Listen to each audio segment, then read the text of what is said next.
17. You hear me talk about it all the time as one of the area's unique premier event spaces. We have had many events there ourselves. View 17 is located on the 17th floor of the old U Club Tower in Brentwood with a second-to-none view of the city. It's an ultra-modern media, conference, and event space, perfect for corporate events, birthday parties, anniversaries, or even weddings. View 17 will make your event one that people will talk about later. Check it out at VUE17.com. The minute you walk in, you know the space is like no other. VUE17.com.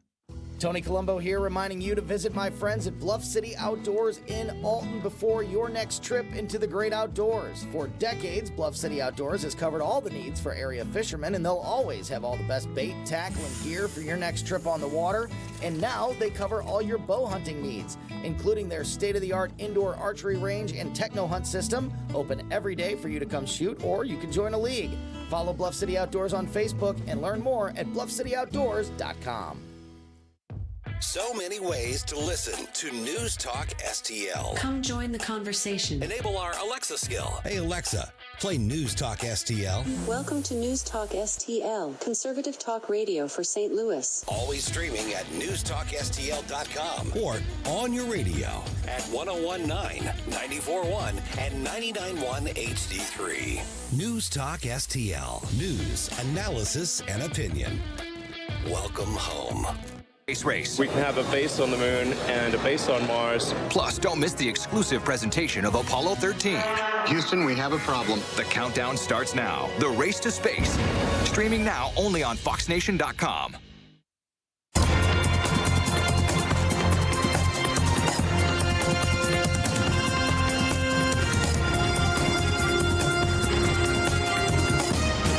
Now, a look at what's happening from the Fox News Rundown.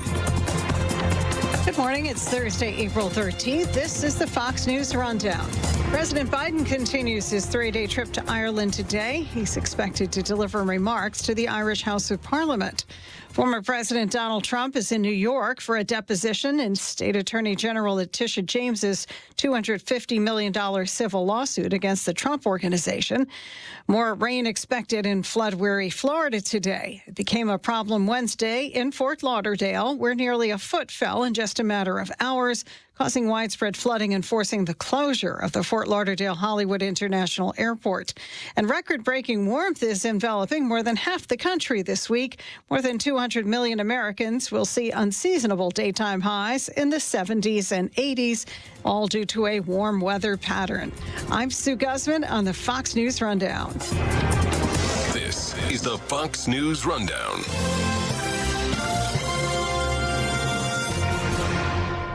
This is News Talk STL at 1019, 94.1, and newstalkstl.com. The Dan Bongino Show. I got a message for Eric Adams. You see this thing? This is my ass, okay? If you're watching, that's my ass. That's called an ass. You can take your lips and you can pucker up. Weekdays at 11. You haven't done a damn thing worthy of my time or respect a word coming out of your mouth. On News Talk STL. Hi, I'm Sherry McCants, and I'm a certified nutrition coach with LifeWave. Are you sick and tired of taking pills? I want to introduce you to a stem cell patch that activates your own stem cells to a younger, healthier state. Contact me today for a free consultation by emailing me at smcants49@gmail.com. Hey, Tony Colombo here for Gutter Pros. When Christine and I bought our new house, we knew the gutters were an issue, and after meeting the Gutter Pros team, we knew that they were right for us. Gutter Pros is your all-in-one gutter service team that offers a variety of affordable solutions, and they even offer free estimates, so there's no cost to you to find out if they are right for your home, just like they were for ours. If you're having a problem with your gutters, contact the Gutter Pros now, because with Gutter Pros, water goes where they tell it to. Call them at 314-656-7195 or visit gutterpros.com. Tim Jones and Chris Arps in the afternoon. Politics has been Hollywoodized. If Kim Gardner is stubborn enough to fight this quo warranto order and it goes to trial, you may have actual sitting judges called as witnesses to testify against Kim Gardner. I think that plays right into her strategy. Probably. You have all of these older white men that are up against the black female prosecutor. Tim Jones and Chris Arps. Weekdays at 3:30 on News Talk STL. Hi, I'm Dr. Alan Link, owner of the Dental Link. You've heard ads about teeth in a day, but did you know that you will be chewing on plastic, acrylic teeth? Here at the Dental Link, we can give you porcelain crown and bridge teeth utilizing mini dental implants that function much more like real teeth at about half the cost. Plus, mini dental implants are less invasive, less painful, and your recovery time is much shorter. Give us a call at 314-794-6464 or simply visit us today at thedentallink.com. Welcome home to St. Louis's new choice for conservative talk. Everybody has the right to have their opinion and voice their opinion. Perfectly well said. Make sure it's clear to everyone. 101.9 and 94.1. Absolutely. News Talk STL. Bill O'Reilly here, and I'm warming up. Stand by for the O'Reilly Update Morning Edition. But first, if you are a timeshare owner, you're probably upset that your yearly dues continue to increase. Lone Star Transfer guarantees the release of all liability to your timeshare in writing and done in a specific time frame.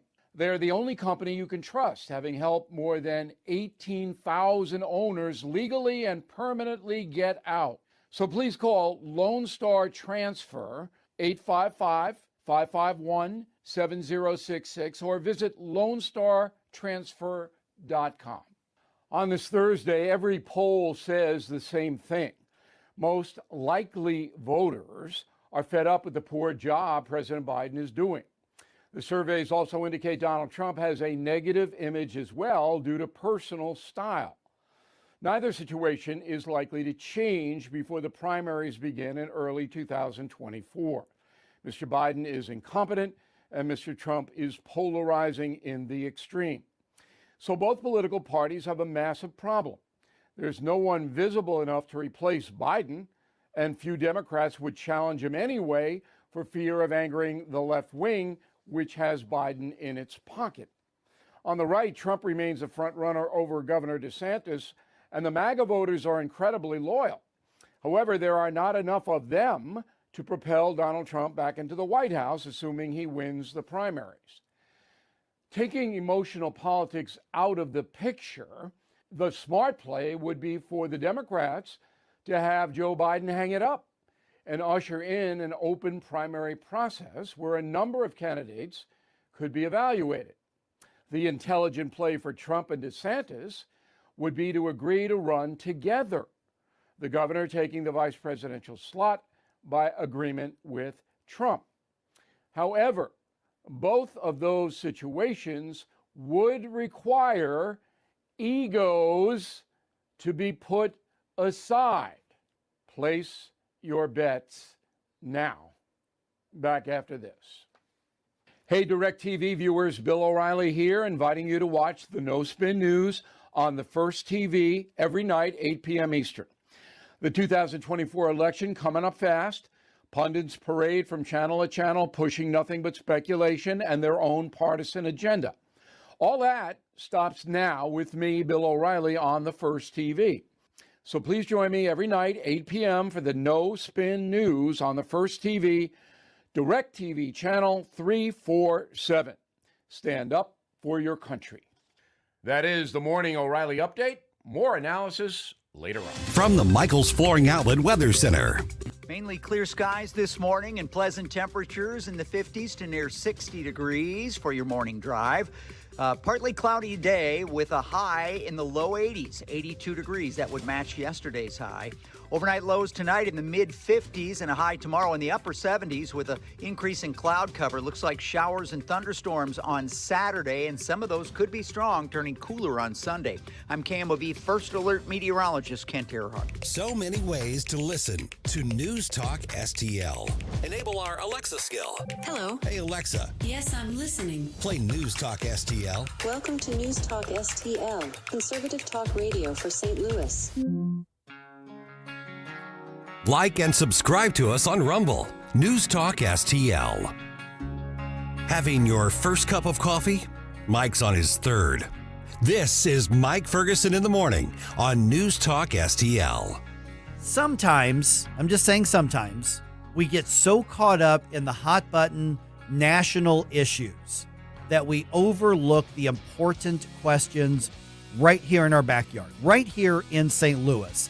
And one of the topics we talked about on Wednesday's show, I think really showed that. I mean, yeah, we're talking about the presidential race. By the way, looks like U.S. Senator Tim Scott, he's launched his presidential exploratory committee. We'll talk about that a little bit later on as well. But when you look at what's happening, for instance, in St. Charles County in the Wentzville School District area, there's a conflict. Should a city say we want a developer to come in and build lots of new stuff and grow our community, but we're going to give him a tax break for it? The school district says, no, if we don't get the money, you shouldn't do it at all. Well, they didn't exactly say that, but they oppose the tax break, which could be the barrier between the project happening in the first place. It's not just about any one particular project like this one. This is a bigger question about the role that taxes have, the role that big government has with it, and where government should be when it comes to, frankly, development and the market. Hang with me here. Check this out, because it really brought up some interesting questions that affect you, whether you live in this particular area or not. Here's how the conversation went. So St. Charles County, Wentzville School Board is not happy with the Dardenne Prairie City Hall, basically.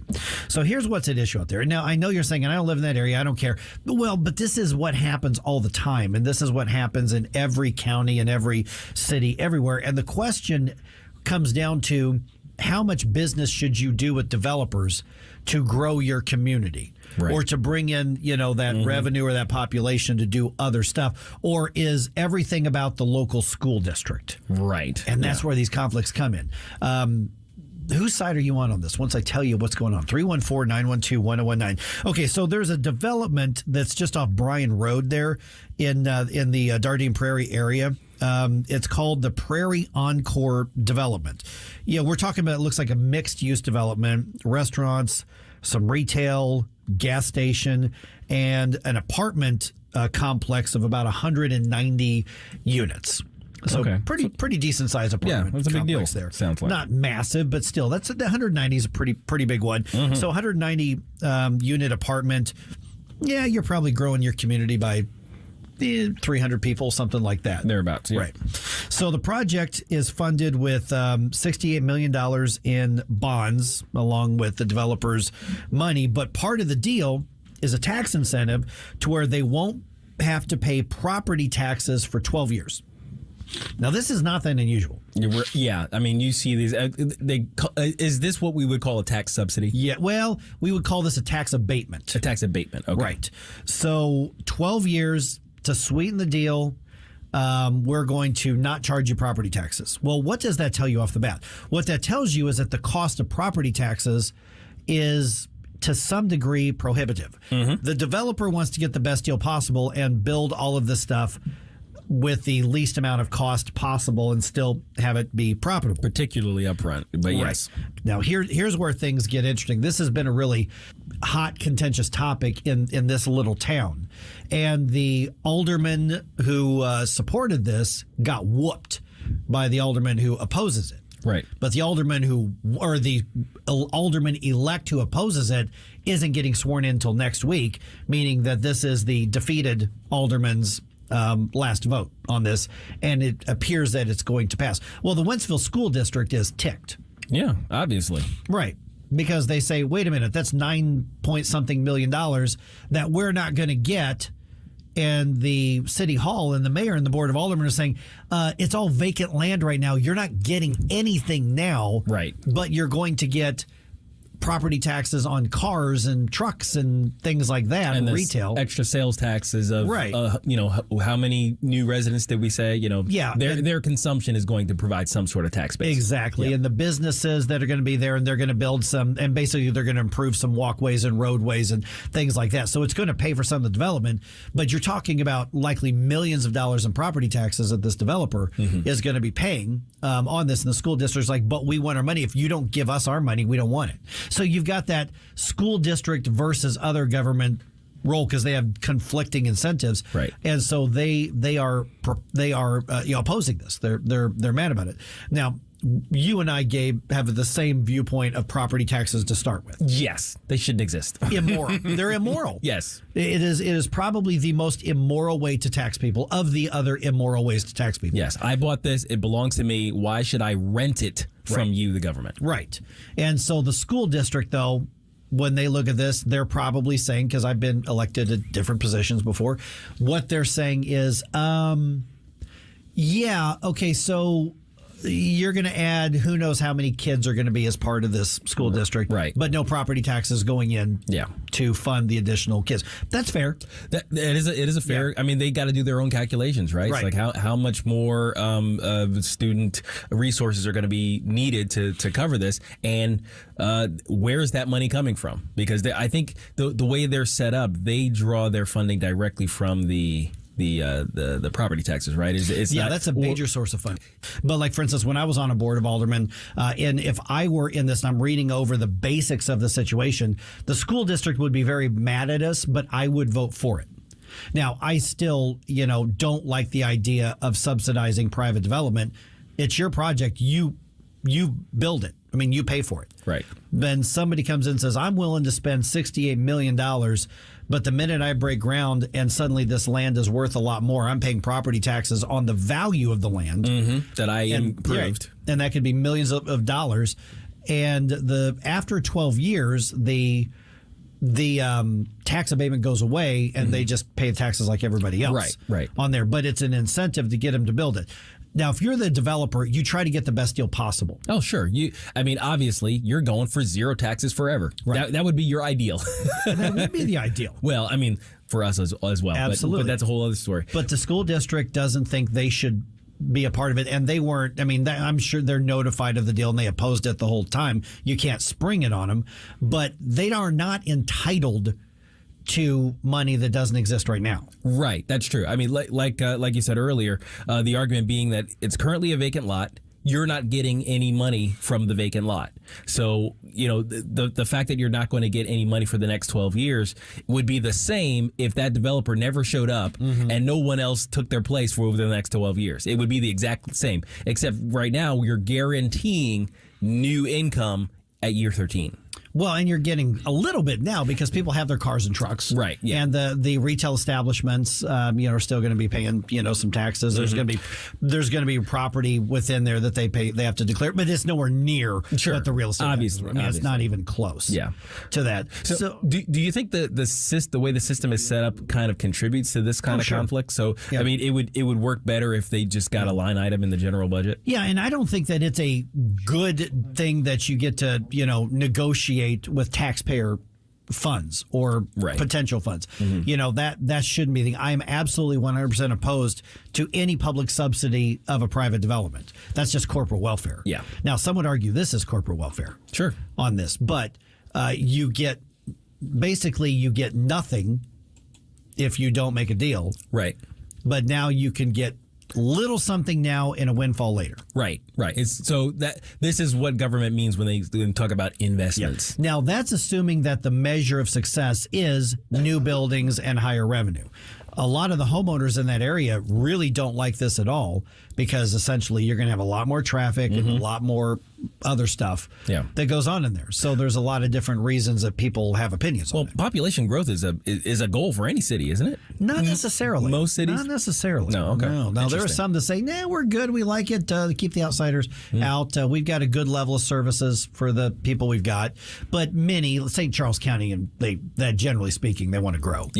Yeah, because you have to keep up. I mean, just inflationary pressures, you got to keep up. Yeah. All right, we have time to talk to Mike real quick? Yeah, I think so. Okay, Mike, you're on News Talk STL. What's your take? Hello, Mike and Gabe. I think there's some significance to this whole 12-year thing. I heard recently from a former representative talking about this exact subject that if a developer is building, quote, low-income housing, after 12 years they can file a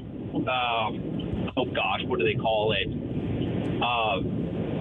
Anyway, there's something they can file, and then basically their restrictions about it being low-income housing go away, and now they've just got a free housing project. I haven't heard that this is low-income housing. I think this is just apartments. I don't think it's low-income, but if there are some of those that are low-income, that could affect it, definitely. Yeah, I think there's like some ratio of total units have to be for a certain amount of time, and then they can keep like one just to say that it's still there. Yeah. And then after 12 years, they file whatever it's called. They say basically like they're not making enough money, so they need to open it up and just not have it as low income not have any of it as low income housing anymore. And at that point, they just collect. Got it. Okay. Yeah, I wouldn't be surprised because that goes back to the low-income housing credit debate that we had years ago in Missouri where people play fast and loose with it. Yeah, exactly. Hey, Mike, appreciate you contributing there. Thanks for being part of that conversation. 314-912-1019. Mandy, what do you think? I agree with the school district, actually, which I would never have thought I'd ever say. But I live within Winsville school district boundaries. I'm a resident of Winsville. And our boundary, though, for the school district covers areas in O'Fallon, areas in Garden Prairie, areas that are unincorporated. The number of developments we have going up right now is insane.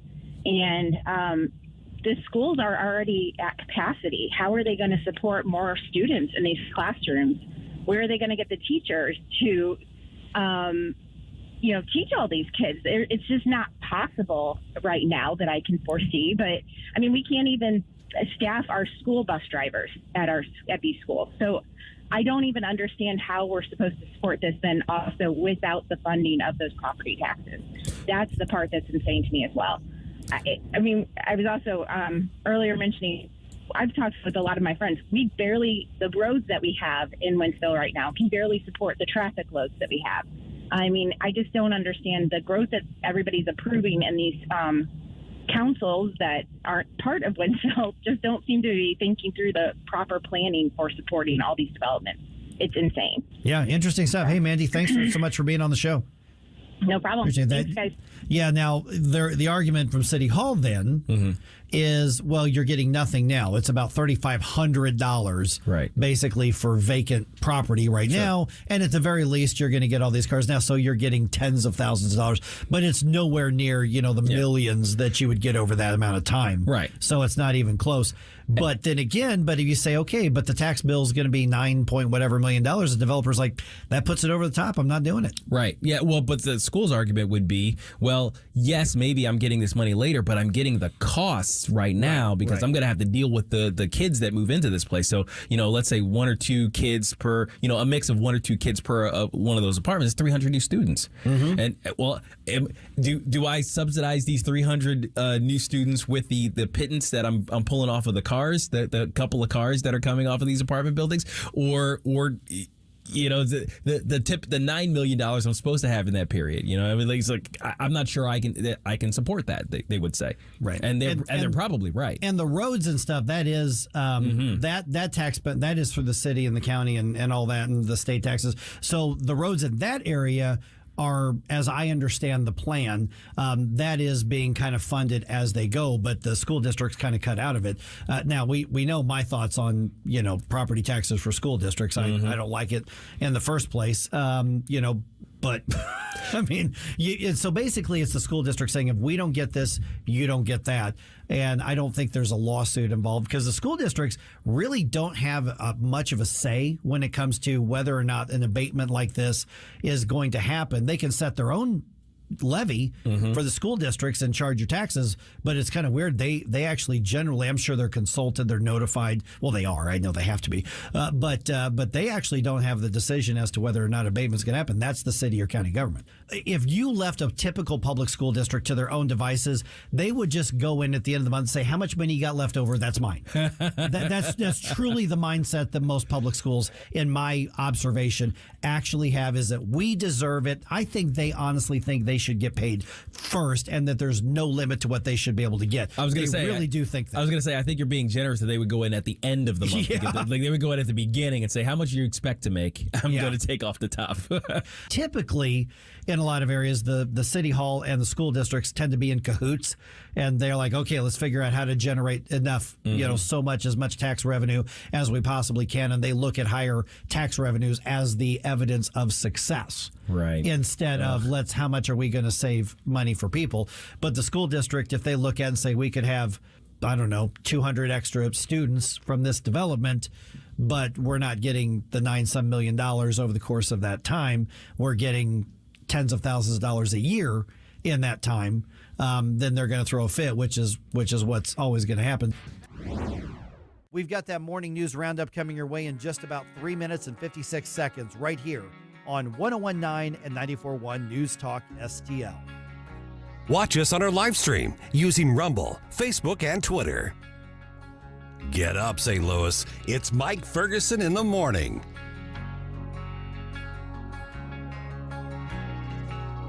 Tim Jones and Chris Arps in the afternoon. We'll talk to Dr. Randy Tobler at 3:42. At 4:05, Iowa political operative Karen Fessler. 4:25, the Heritage Foundation's Dakota Wood. Tim Jones and Chris Arps. Weekdays at 3:30 on News Talk STL.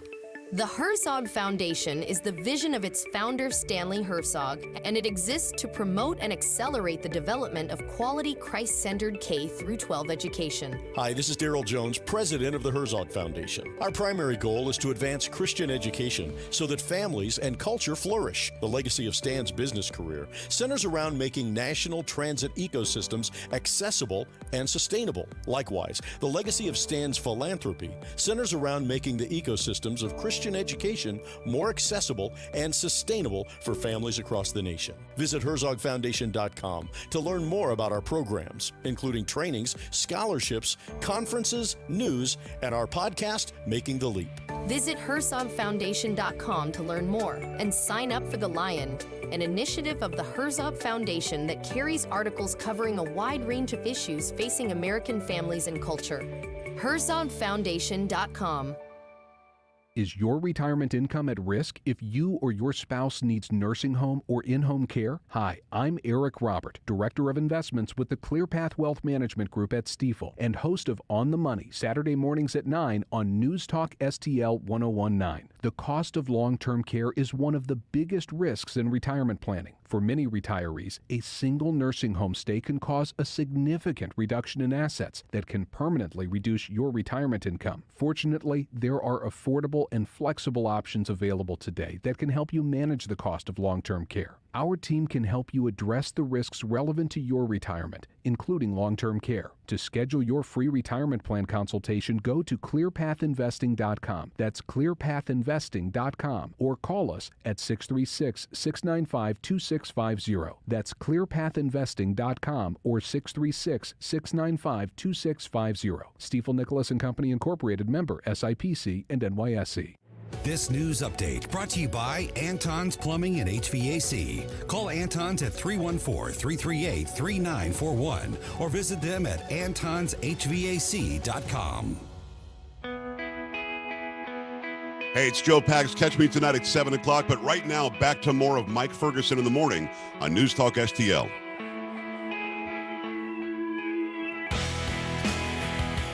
All right, the St. Louis Police Department's future is one step closer to changing again. The mayor, the police chief are saying, please hold on, give us more time. I'll tell you what that's all about. Also, there is another name in the Republican presidential conversation. We mentioned this on yesterday's show because it happened while we were on the air, but it is official. Got a little more follow-up today on that. And the Cardinals are back at home tonight, and they've got some momentum going into this next series. That was good to see out in Colorado, Estelle. Yeah, won the last two games. Yep, and got the first, not the first, it'd be the second series win. They came back and won the series against the Rockies. Then they've got that awful play a game and travel back home day that they had to do. So Colorado last night, at home tonight. Well, actually, Colorado was an afternoon game yesterday. So yeah, that's true. That's why. Yeah, that's few why hours those. Earlier. That's why those Wednesday games tend to be early because somebody's got to go somewhere. Yep. So Cardinals back at home today. Okay, in the news, the effort to put the St. Louis Metropolitan Police Department back under state control passes the state House of Representatives. So now it goes to the state Senate. Governor Parson has shown that he's interested in that bill. Mayor Tashara Jones and new police chief Robert Tracy are asking for the legislature to pause the legislation, basically asking them, don't do it this year, to give him more time to settle into office and make a difference under his leadership. I don't think that Republican lawmakers are interested in waiting, but that's where we are right now, at least. I kind of suspected something like that might happen because we hadn't heard anything about the new chief over the last couple of weeks as all these changes were being offered. Yeah, and he's basically thrown into a politically impossible situation, in addition to the very difficult actual crime conversation as well. So at 6:05, we're going to get a little bit deeper into that. We've got the reaction from the mayor as well. Love to know your thoughts. 314-912-1019. All right, just a quick follow-up to that Dardenne Prairie development story. We just kind of replayed that discussion we had yesterday on that. The Board of Aldermen delayed the decision on the project at last night's meeting. Apparently it was packed in their little city hall. The vote is not going to happen. We're not sure when it's going to happen. It might still happen with the current Board of Aldermen lineup. It might happen after at least one new alderman is sworn in. That alderman is against the project. So the Wentzville School District unhappy with the tax breaks involved with the deal. Many residents say they just don't want the development. Not in my backyard. Or something like that. Yes. There's some people that just say that's not what I want in my town here, but it's not your property. Anyway, I'm just going to move on from there. Okay. Because you get yourself in trouble when it's like, I don't want that in my neighborhood. Well, then buy the land and keep it a forest if that's what you want to do. That's what you always hear. Yeah, I don't want it in my backyard. Right. Oh, okay. Well, then buy their backyard. Yeah. I mean, I dealt with that when I was on the Board of Aldermen, and it often kind of annoyed me. It's like, no, but I don't want to see that. I don't want that traffic. I don't want to, I'm like, ugh. So you want other people just to leave property undeveloped, not let the market work because of your personal preferences. Sorry, that's a pet peeve of mine. Probably I'll never get elected to anything else ever again in my life. Okay, another Republican, and we mentioned this yesterday because it happened during our show yesterday, but another Republican is one step closer to officially entering the 2024 presidential race, which means that he's in the race. He's just at an exploratory committee stage. That's a nearly tenfold increase over current electric vehicles. That is the wrong one here. Here we go. Senator Tim Scott of South Carolina is out with a new video. I'm announcing my exploratory committee for president. In the video, Scott highlights his biography as a black man who overcame poverty and says liberal Democrats have weaponized race to divide the country. He blames President Biden and the radical left for choosing a culture of grievance. And Scott appeals to religious conservatives, promising to defend conservative values, including religious liberty and the right to life. Greg Clugston, Washington. Okay, a little bit later in the 6 o'clock hour, I'm sensing the pattern of some of the people who are getting into the race on the Republican side.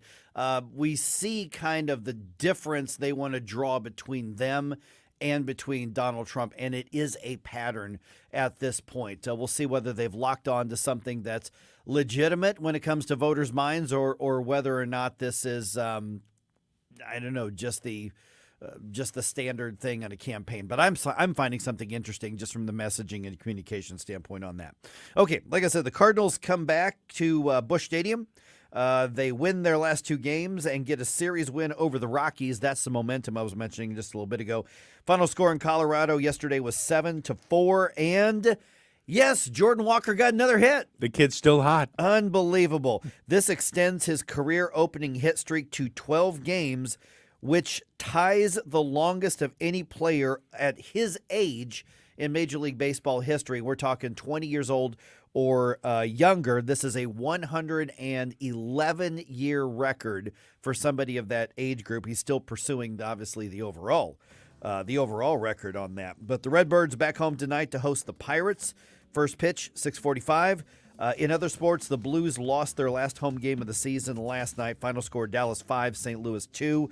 Thursday's game in Dallas is going to be the last game of the entire season, and that is going to determine if the Blues finish over or under 500, as they are 37, 37, and 7 at the moment. News Talk STL is proud to have Doug Voss as part of our lineup every week. Doug has been a staple on St. Louis radio for many years as one of the leading financial experts in the area. You can hear Doug and Safe Money Radio 3 times every weekend on News Talk STL. And in case you miss anything, you can check it all out at DougVossSafeMoneyRadio.com. What else do our listeners need to know, Doug? Simply put, I focus on helping pre-retirees and retirees build, preserve, and protect retirement assets, and I've been helping my clients solve their insurance and financial needs for the past 33 years. I also strive to educate my clients on how to prepare for retirement, minimize the impact of market volatility on their assets, and deal with the challenges of increased longevity. Call me today at 844-676-SAFE. That's 844-676-7233. Doug Voss is a registered representative. Securities offered through DHL Securities, LLLP, member FINRA and SIPC.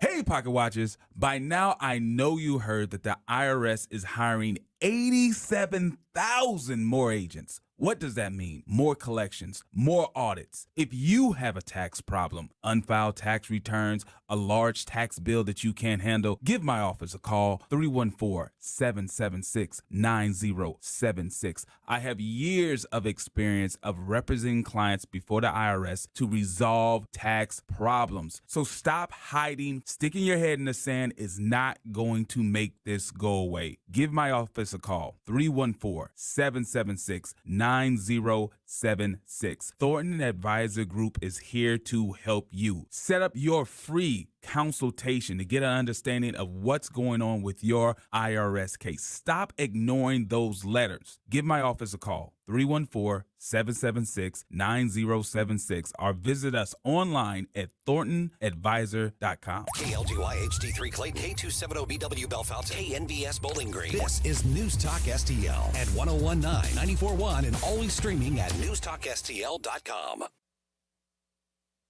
News this hour from townhall.com. I'm Rich Thomason. Investigators may be zeroing in on the individual behind a major national security breach, the online leak of a trove of sensitive U.S. military documents. The Washington Post reports the suspected leaker worked at a military base and shared the materials with acquaintances in an online chat room. The newspaper bases its story on an interview with someone said to be a friend of the leaker. Some of the sensitive documents deal with the war in Ukraine, and that country's leaders are downplaying the impact of the security breach could have on their military operations. Ukraine has long held back sharing its most sensitive operational information, doubting Washington's ability to keep their secrets safe. Ukrainian and U.S. officials maintain only Ukrainians have the details of certain battle plans, so the leak, including some military assessments of Ukraine's battlefield strengths and weaknesses against Russia, likely has not been enough, at least so far, to change the course of the war. Still, Washington sees the leaks as grave, and more damaging material could still surface. Meanwhile, Russia is making clear it's avidly studying it all. Ben Thomas, Washington. Republicans say a new app is just one more way the Biden administration is actively encouraging illegal immigration. President Biden's Department of Homeland Security will release as many as 30,000 illegal immigrants into the U.S. each month using a mobile app. Illegal immigrants will be allowed to schedule appointments at the southern border ahead of their arrival at any of 8 ports of entry. Tasha Stevens reporting. A federal appeals court is restoring, for now, access to the abortion pill mifepristone, albeit with some restrictions. Among other things, the drug may not be dispensed by mail. The court also narrowed the window of time during which a pregnant woman can take the drug. Wall Street Dow futures down 2 points. More on these stories at townhall.com.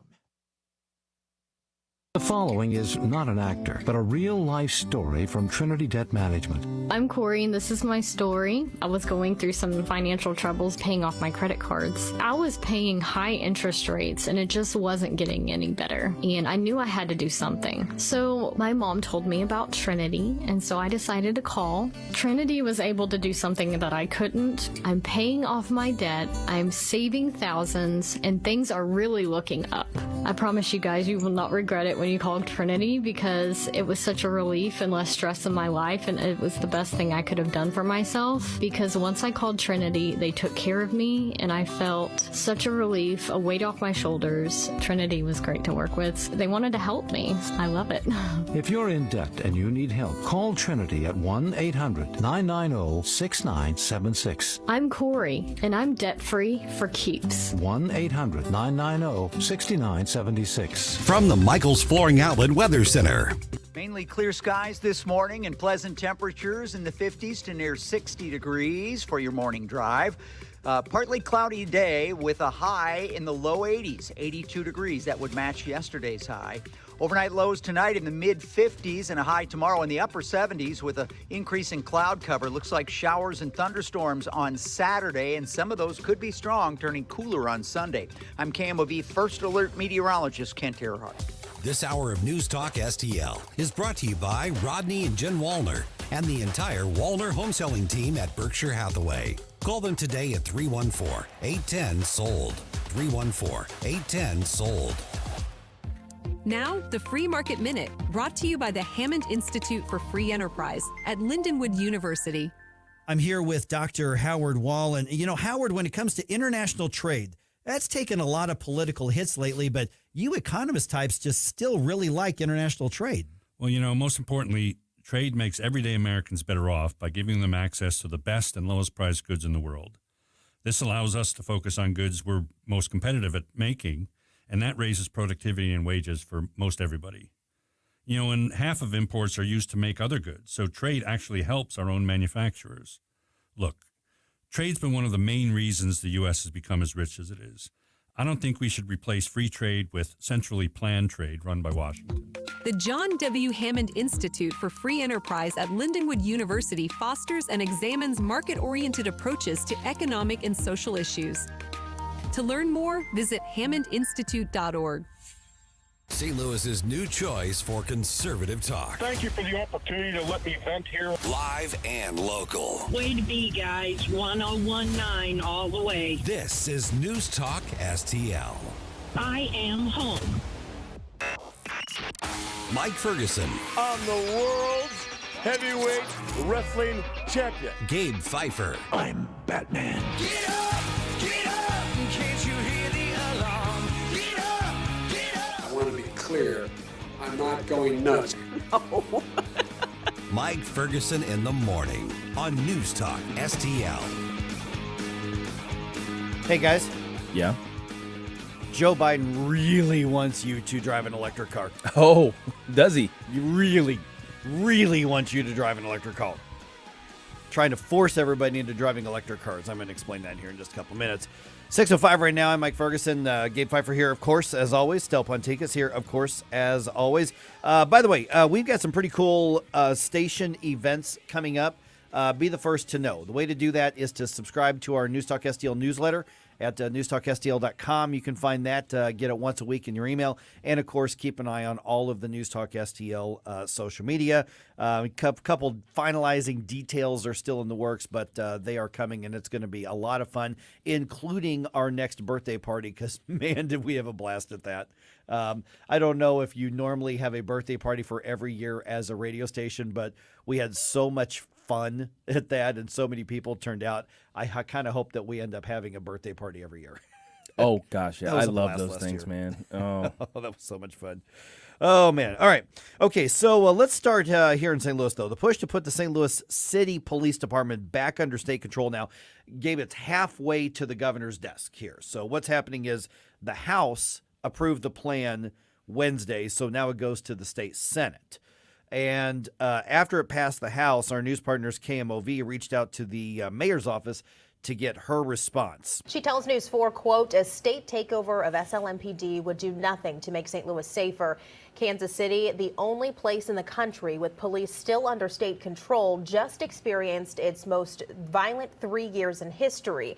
A state takeover just pushes politics into public safety, making police more responsive to Jefferson City-approved bureaucrats than the neighborhoods they serve. Mayor Jones says this legislation needs to be put on hold to give St. Louis's new police chief time to put his plans into action. Chief Robert Tracy has only been on the job since January. Okay, that sounds like a mayor who realizes that she's not going to stop this. Yeah. Is what it sounds like. Yeah. Although the argument that they're making is we just hired a new police chief, give him time to make a difference. That's actually a credible, defensible argument. But at the same time, if you're in Jefferson City and you're one of the state lawmakers out there, you're saying, how much time do you need? We've had decades here, and something's got to change, and it's gotten worse since you had local control. Yeah, I mean, it's obviously you can bring up a case study of some sort and say, oh, look at Kansas City, and they're having problems now, but every one of these situations is slightly different, and I think people like Kim Gardner kind of exacerbate the situation out here in St. Louis. So doing whatever we can to kind of wrest control away from her and away from Tashara Jones's agenda for the police, I doubt it'll be a bad thing. Yeah, we don't know if Kimberly Gardner is going to be removed from office or not. Right. There's a good chance. So you don't want to wait any longer to say, well, let's see if Andrew Bailey is able to remove her from office, because as we talked about, we don't really know for sure what the legal standard is that a judge is going to say, okay, you've proven your point that she can be removed from an elected position. So we don't know if that's going to happen or not. And she's a major part of this, but also the police department. And remember, the state's not wanting to take over because they necessarily think that the policies and procedures within the department are bad.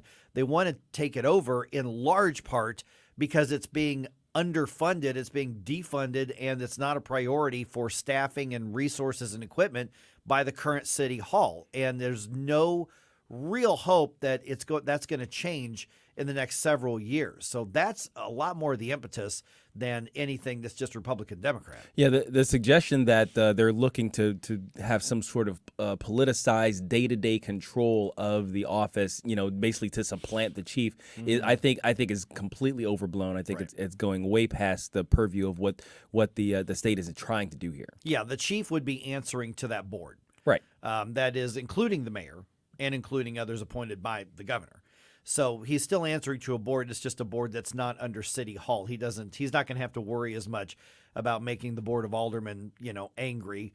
Will it affect the decision making and who he reports to? Sure, absolutely it will. But it's not something that means the chief is irrelevant. The chief is still running the police department. Right, absolutely. And I mean, and the city has a seat at that table. Right. So that's correct. It's just not calling all the shots. The state appointed board would be the one doing it. So I get, though, that he's also got to maintain a relationship with the mayor one way or the other. So he's been quiet about this, right? Well, he's gone to Jeff City, and he's also asked lawmakers to say, just give me some time. Let me try to make a difference here. So he's kind of been with the mayor on this, but not as aggressively. But he's done the due diligence to go in and say, I'm here. Give me time to make a difference. Really, what they're asking, the chief and the mayor are asking, is don't do it this year.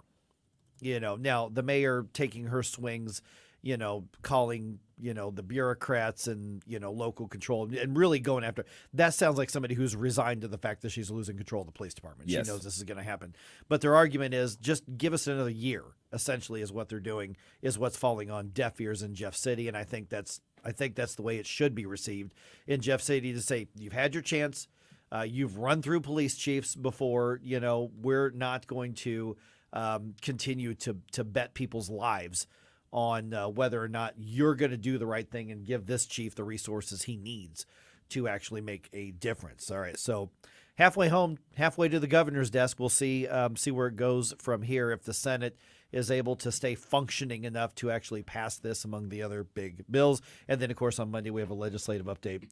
Every Monday, we'll have something for you on then as well. Okay, Biden administration is proposing new, very, very, very strict automotive pollution limits, according to the EPA, that would basically require 2/3 of all new vehicles sold in the U.S. to be electric by 2032. That's ridiculous. Yeah. It's so stupid. Yeah. So essentially, the Biden administration, and they're using language that says the market is changing. This is the reality. We're transitioning. We're just overseeing it. We're pushing it. You're supposed to be really, really excited about this because we're reducing however many billions of metric tons of carbon going into the air.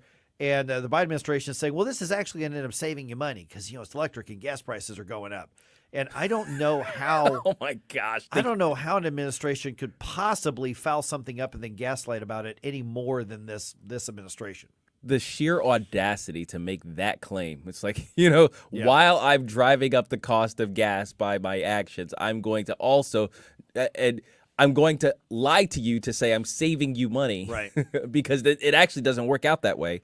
And oh my God, there's so many aspects to this story that just make my head explode. So what's happening is these are proposed EPA regulations.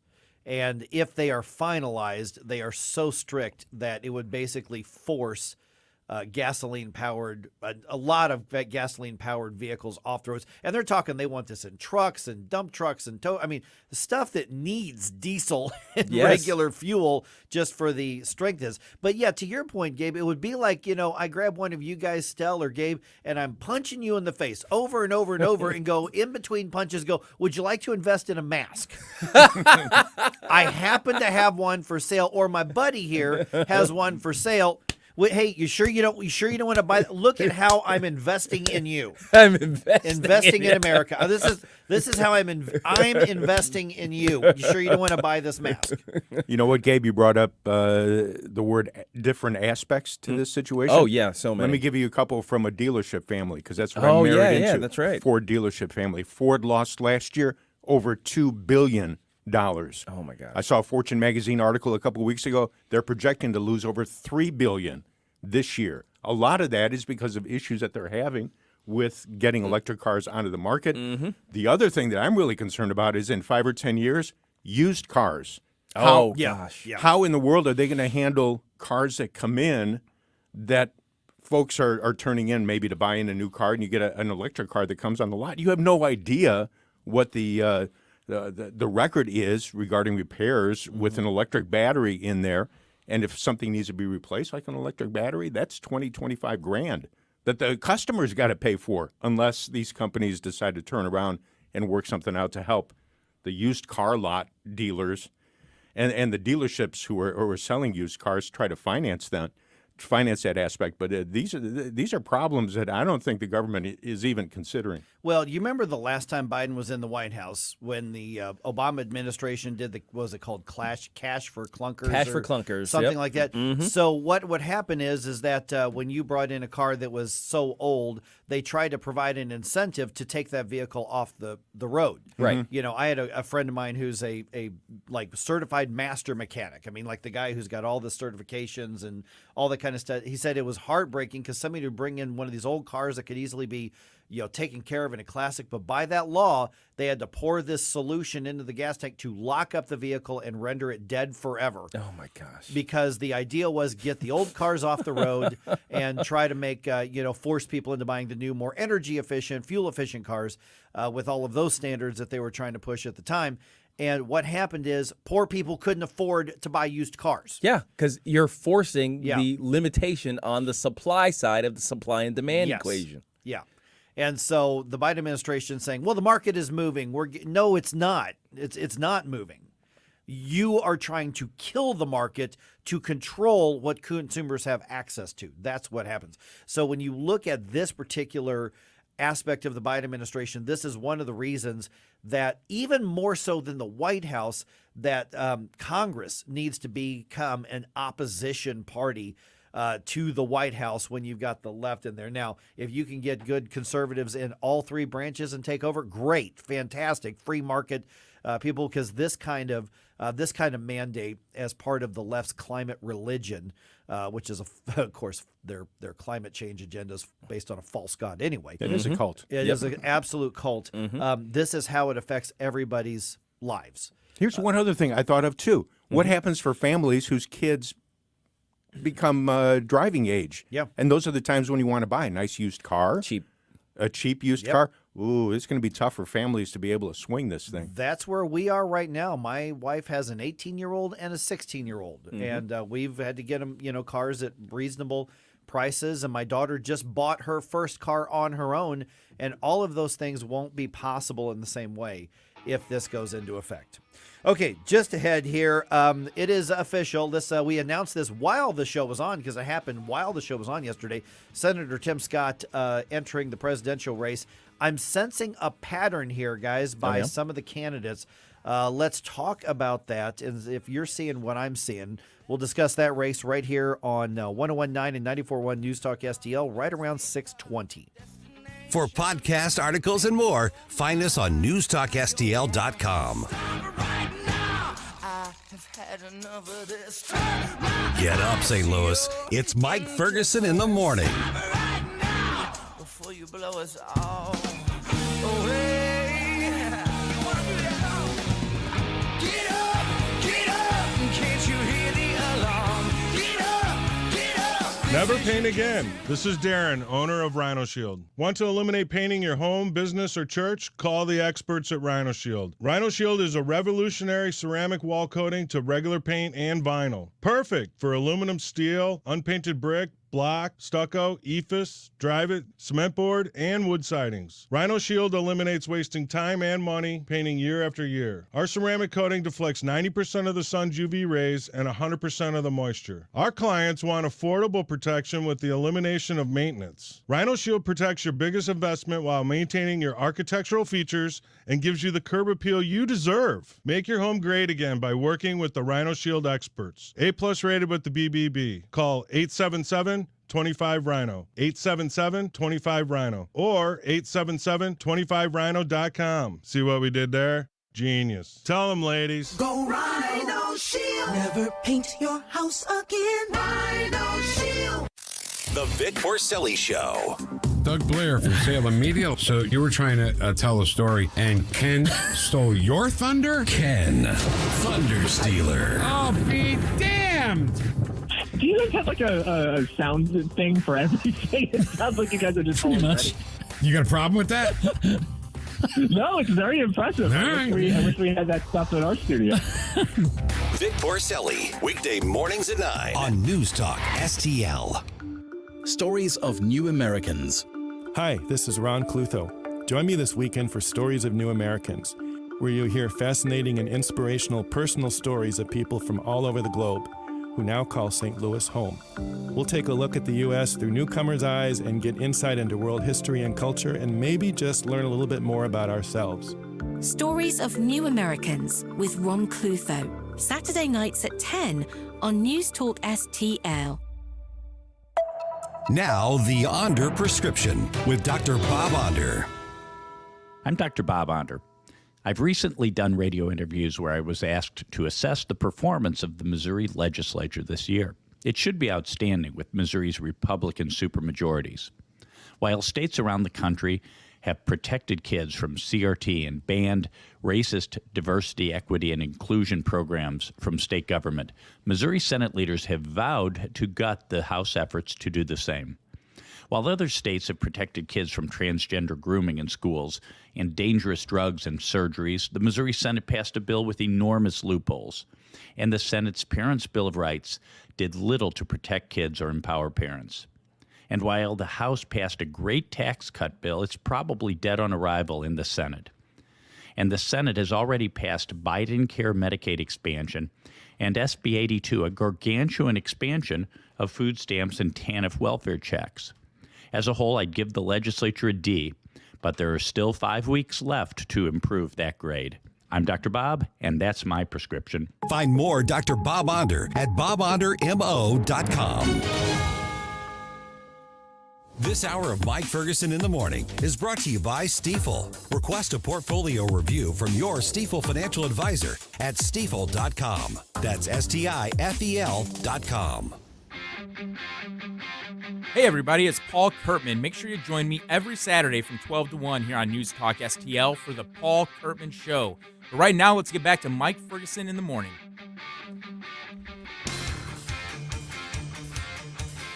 During the program yesterday, Senator Tim Scott announced his exploratory committee for president. And so we announced that yesterday, and now we've got a little more audio from him. But today, I'm looking at this not necessarily just that Tim Scott is in the race. I mean, happy to talk about that as well, but we talked about that yesterday. But now I'm seeing a pattern from the candidates who are running whose names are not Donald Trump. Okay. So we'll talk about that here in just a second. I'm Mike Ferguson. That's Gabe Pfeiffer, the Stel Ponticus. It is 6:22 right now. By the way, if you haven't connected with us on all the social media platforms, please do that and drive Big Tech crazy. Yeah. Facebook, some of you are watching this on Facebook right now. Stell's watching Stell and Gabe are watching the comments on Facebook. I'm keeping an eye on Rumble. But please give us a follow, give us a like, Twitter, Facebook.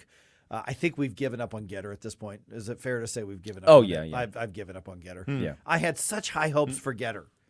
Such high hopes, but just the way they're set up, nobody sees your stuff. So I'm on Mike on the radio on Getter, but I haven't looked at it in weeks. I just finally gave up. Well, there's no engagement. No engagement at all in there. But we're still on YouTube under Mike Ferguson in the Morning for now. I think I've only got one strike. I'm trying for the second one.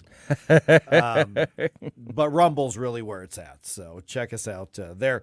Okay, so there's a pattern here. Listen to Senator Tim Scott talking about his Presidential Exploratory Committee on Fox and Friends yesterday. I have found that people are starving for hope. They're starving for an optimistic, positive message that is anchored in conservative values. I can't think of a better story to tell than the story of America. My hope is that my American dream will pale in comparison to the dreams that we hear of future Americans because we have another American century. We have to understand, Brian, that this is a land of opportunity, not a land of oppression. That the drug of victimhood being sold by Joe Biden and the radical left is wrong. We believe in the power of individual responsibility. I couldn't be more excited. Okay, so basically the pattern I'm seeing, and we heard this from Asa Hutchinson, we heard this from Nikki Haley, we've heard this from Vivek Ramaswamy, and now we've heard this from Tim Scott, is basically I'm going to be the tough candidate against the Dems, against China, against et cetera, but I'm going to do it in a better way. Basically, the wedge issue here, as I'm seeing, is we are going to be the unifier, not the divider, and which that is clearly trying to make a difference between their approach and Donald Trump. Basically, you're going to get the same aggressive anti-left positioning from me, but you're not going to come with all of the all the baggage with Donald Trump. That's at least how I'm sensing the pattern that all the candidates are kind of zeroing in on. Is that what you're seeing? Or are you seeing anything different, Gabe? I'm seeing something like that. Now, I wouldn't necessarily place it as, obviously it is intended as a contrast to the Donald Trump style of political fighting. But I think the idea of the happy warrior, the positive vision of America, that kind of stuff, I think that idea has been bubbling up in conservative circles for a while, and we've actually been asking for a character to embody that for a long time. So it's good to see that at least some of the candidates are sort of embracing that idea just at the campaign level. Yeah, Donald Trump does not have the ability to be the happy warrior, just the warrior. And I'm not saying that in a joking way. That's just his place and his lane that he's carved out. So the others are wanting to make the case that I'm as tough, but I'm not going to run off people, who aren't completely in line or something along those lines. We'll see Mhm. how it Yeah. fleshes out. But that's the pattern that I'm seeing. Is that a winning message? Well, do you think? I think in contrast to what Donald Trump's been doing lately, it might be he hasn't been doing himself any favors with his the idea, and I'm trying to remember how he brought this up or how it was brought up, but his good relationship with Gavin Newsom has kind of become this wedge issue I'm seeing on social media where they're saying, well, it seems like if you like him, he's going to give you a pass essentially, and if you don't say nice things like Ron DeSantis, then you're going to get crapped on. So. And that outside of the and the comparison between those two governors could not be a more stark contrast between left and rightward thinking. So then the idea becomes less about promoting the ascendancy of conservative values in government and more about who likes Trump. And I think if that's the way he's going to kind of cast himself, he's going to put himself in that corner. People are going to grab onto that and chuck it right over the fence. And those who have kind of self-identify as like MAGA, yeah, they want Trump being Trump. Yes, they want him slashing and burning. I mean, and the worry that I've got is regardless of who wins, somebody says, and listen, I'm not saying if you don't like the nominee that you have no moral obligation to vote for that nominee, whether it's DeSantis or Scott or Trump or Haley or Hutchison or any. I'm just saying, I'm not saying you, but there are people, for instance, who will say if my person is not the nominee, I am not working against Biden in the general election. Right. I'm taking my ball and going home. Right. But that is kind of, I think, one of the approaches that a lot of really diehard MAGA type of supporters are going to say, they want Trump and Trump only. If it's somebody else, then they'll decide whether or not they would still work for the nominee in the general election. I think somebody who's a Nikki Haley supporter, if Ron DeSantis or Tim Scott is elected, probably even if Donald Trump's elected, they're just getting on board with whoever the nominee is. I don't know if that's necessarily the way it's going to be for some people in the Trump camp. It speaks of the sort of circular firing squad we tend to join on the right. I don't know why we do this so often. I suppose it's just the standard, idea of, well, we're kind of independent thinking people and we don't like joining in lockstep with but my goodness, if we can't come together against a figure as hurtful to the country as Biden and his administration, what are we even doing? Yeah. Still, you seeing the same pattern? You seeing anything different? I've always found that response from folks very immature. I'm not going to support, if my candidate's not the front runner, then I'm just going to sit back and not even vote this time around. Yeah. Really? That's why, people have put their lives on the line. That's why soldiers have sacrificed their lives for this nation so that you can sit back and go, no, you know what? I don't like so-and-so, so I'm just going to sit this one out and maybe the next one too. I don't understand that philosophy at all because, Gabe, like you said, the differences are obvious. Yeah. How in the world can someone on the Republican side say, I'm going to sit this one out? No. Yeah, I agree with you. We have to unite. Yes, we can agree to disagree on so many things. I mean, you get 10 conservatives in the room, you're going to get 12 opinions on things, right? So I get it. I understand. Yes, you want your way or no. I understand that feeling, but we need to win to do any of it. Which is why the primaries and the caucuses are going to be so crucial. Nobody's guaranteed this nomination at this point. There is a clear front runner in Donald Trump, obviously, but he's not an incumbent. And the other thing is when you've got that same pattern with so many other candidates, you're kind of splitting up some of that sort of anti-Trump sentiment in the Republican voting space on that. So, you're going to really have to take the lead as the alternative. I wouldn't even say necessarily quickly, but probably early in 2024. Yeah, I mean, in terms of the campaign strategies type stuff, yeah, all of the, I mean, essentially it's the Trump candidacy and the non-Trump candidacy. Yeah, I think that's kind yeah. of what's the way it's kind of working out, because Trump is running not as a incumbent, obviously, but essentially as a de facto incumbent, just because of the weight of his previous administration and just his general power within the party. So you just kind of have to contend with it that way.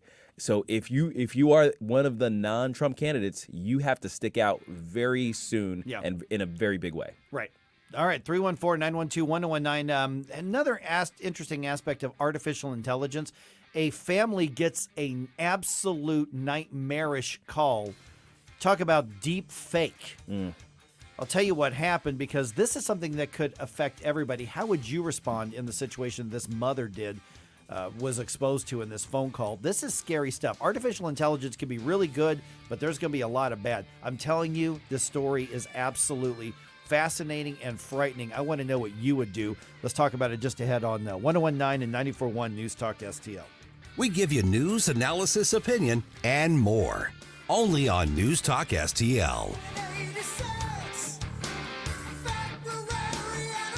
Get up, St. Louis. It's Mike Ferguson in the morning. From the Michaels Flooring Outlet Weather Center. Mainly clear skies this morning and pleasant temperatures in the 50s to near 60 degrees for your morning drive. Partly cloudy day with a high in the low 80s, 82 degrees. That would match yesterday's high. Overnight lows tonight in the mid-50s and a high tomorrow in the upper 70s with an increase in cloud cover. Looks like showers and thunderstorms on Saturday, and some of those could be strong, turning cooler on Sunday. I'm KMOV First Alert meteorologist Kent Earhart. I'm Dr. TJ, owner of the Institute of Natural Health, co-owner of Optimal Nutraceuticals, and the host of Wellness 101. Wellness 101 is designed to cut through the nonsense and provide you common sense, science-based information regarding health and wellness. On the show, we discuss topics like thyroid health, gut health, hormone optimization, and many others. Our show airs Saturdays at 10 a.m. and 2 p.m. and Sundays at 11 a.m. and 3 p.m. right here on News Talk STL. For more information, visit us at inhstl.com. That's inhstl.com. News Talk STL is proud to have Doug Voss as part of our lineup every week. Doug has been a staple on St. Louis radio for many years as one of the leading financial experts in the area. You can hear Doug and Safe Money Radio 3 times every weekend on News Talk STL. And in case you miss anything, you can check it all out at DougVossSafeMoneyRadio.com. What else do our listeners need to know, Doug? Simply put, I focus on helping pre-retirees and retirees build, preserve, and protect retirement assets, and I've been helping my clients solve their insurance and financial needs for the past 33 years. I also strive to educate my clients on how to prepare for retirement, minimize the impact of market volatility on their assets, and deal with the challenges of increased longevity. Call me today at 844-676-SAFE. That's 844-676-7233. Doug Voss is a registered representative. Securities offered through DHL Securities, LLLP, member FINRA and SIPC.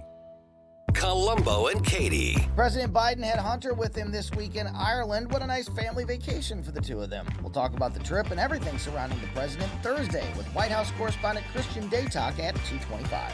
Weekdays at 2 on News Talk STL. Hey, this is Larry Connors. Make sure you're listening later today at 6 o'clock on News Talk STL for my show, Larry Connors USA. Now, back to Mike Ferguson in the morning. All right, a parent's nightmare caused by a criminal using artificial intelligence. Guys, this story is absolutely nuts. Absolutely nuts. It sounds nuts. It really is.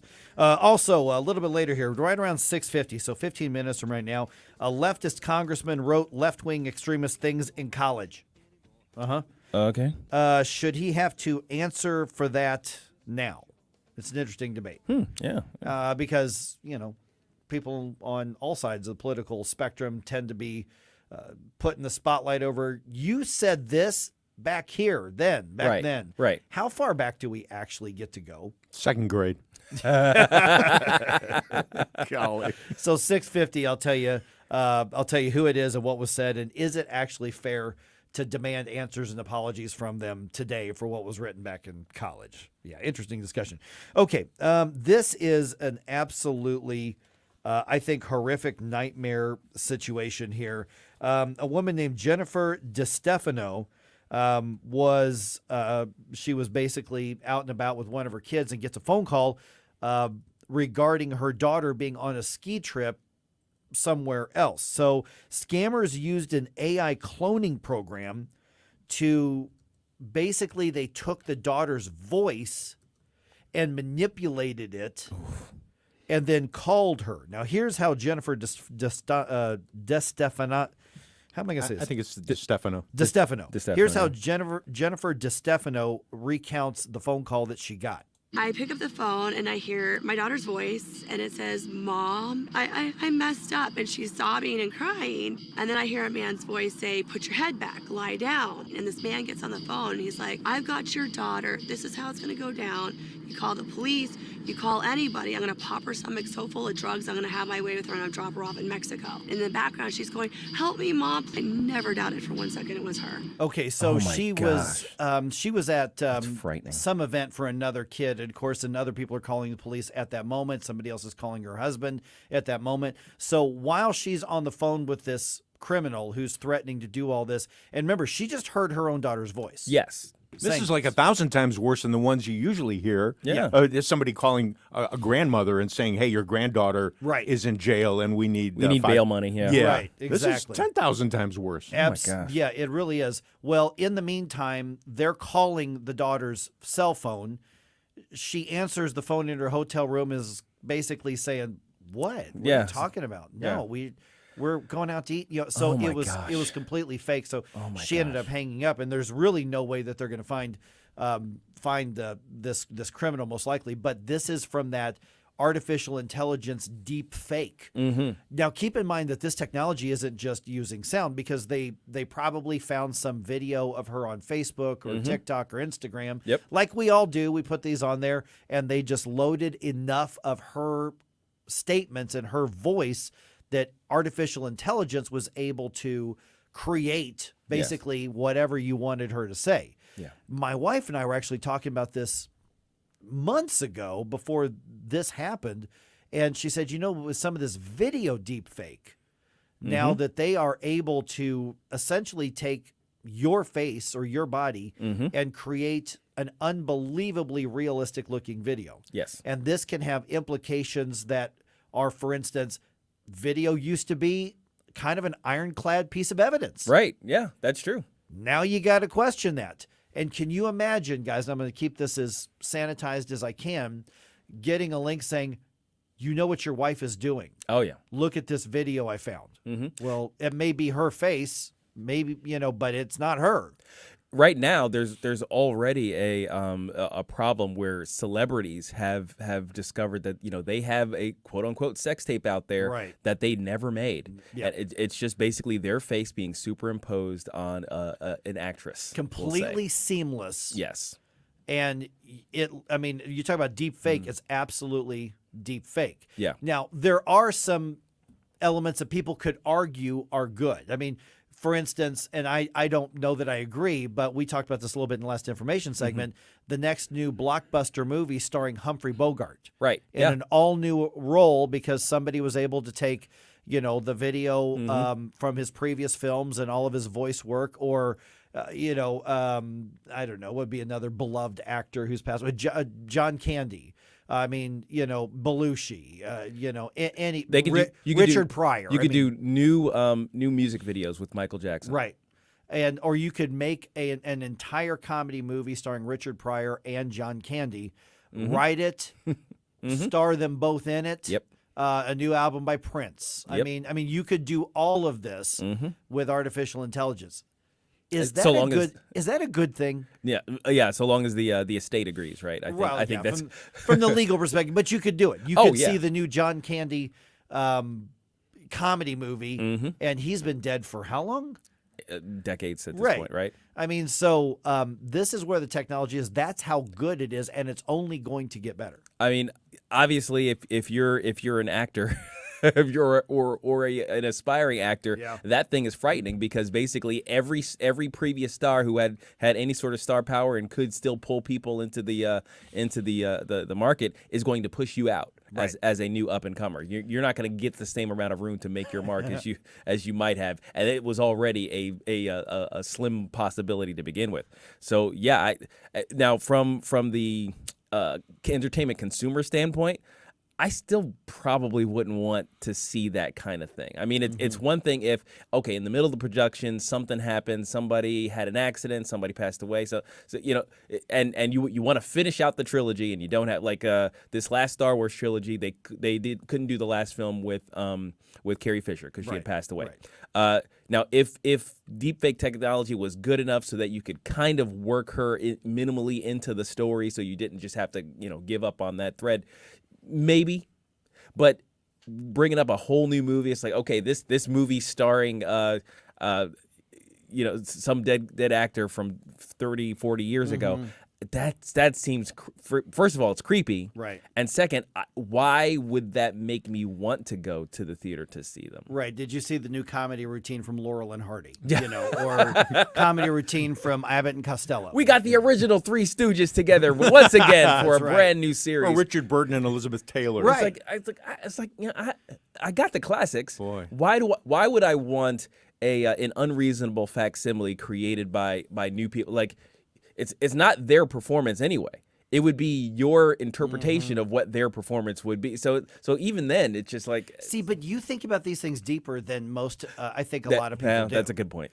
Now, okay, so there's two aspects of this. One is on the entertainment side, and two, let's bring it back to the political side even. Yeah. So on the entertainment side, I almost guarantee you somebody right now, just as a project, as a mental exercise, they are having ChatGPT write a script starring probably an entire cast who has been gone, who's dead, and they are probably trying to do automated or AI, artificial intelligence, come up with the script.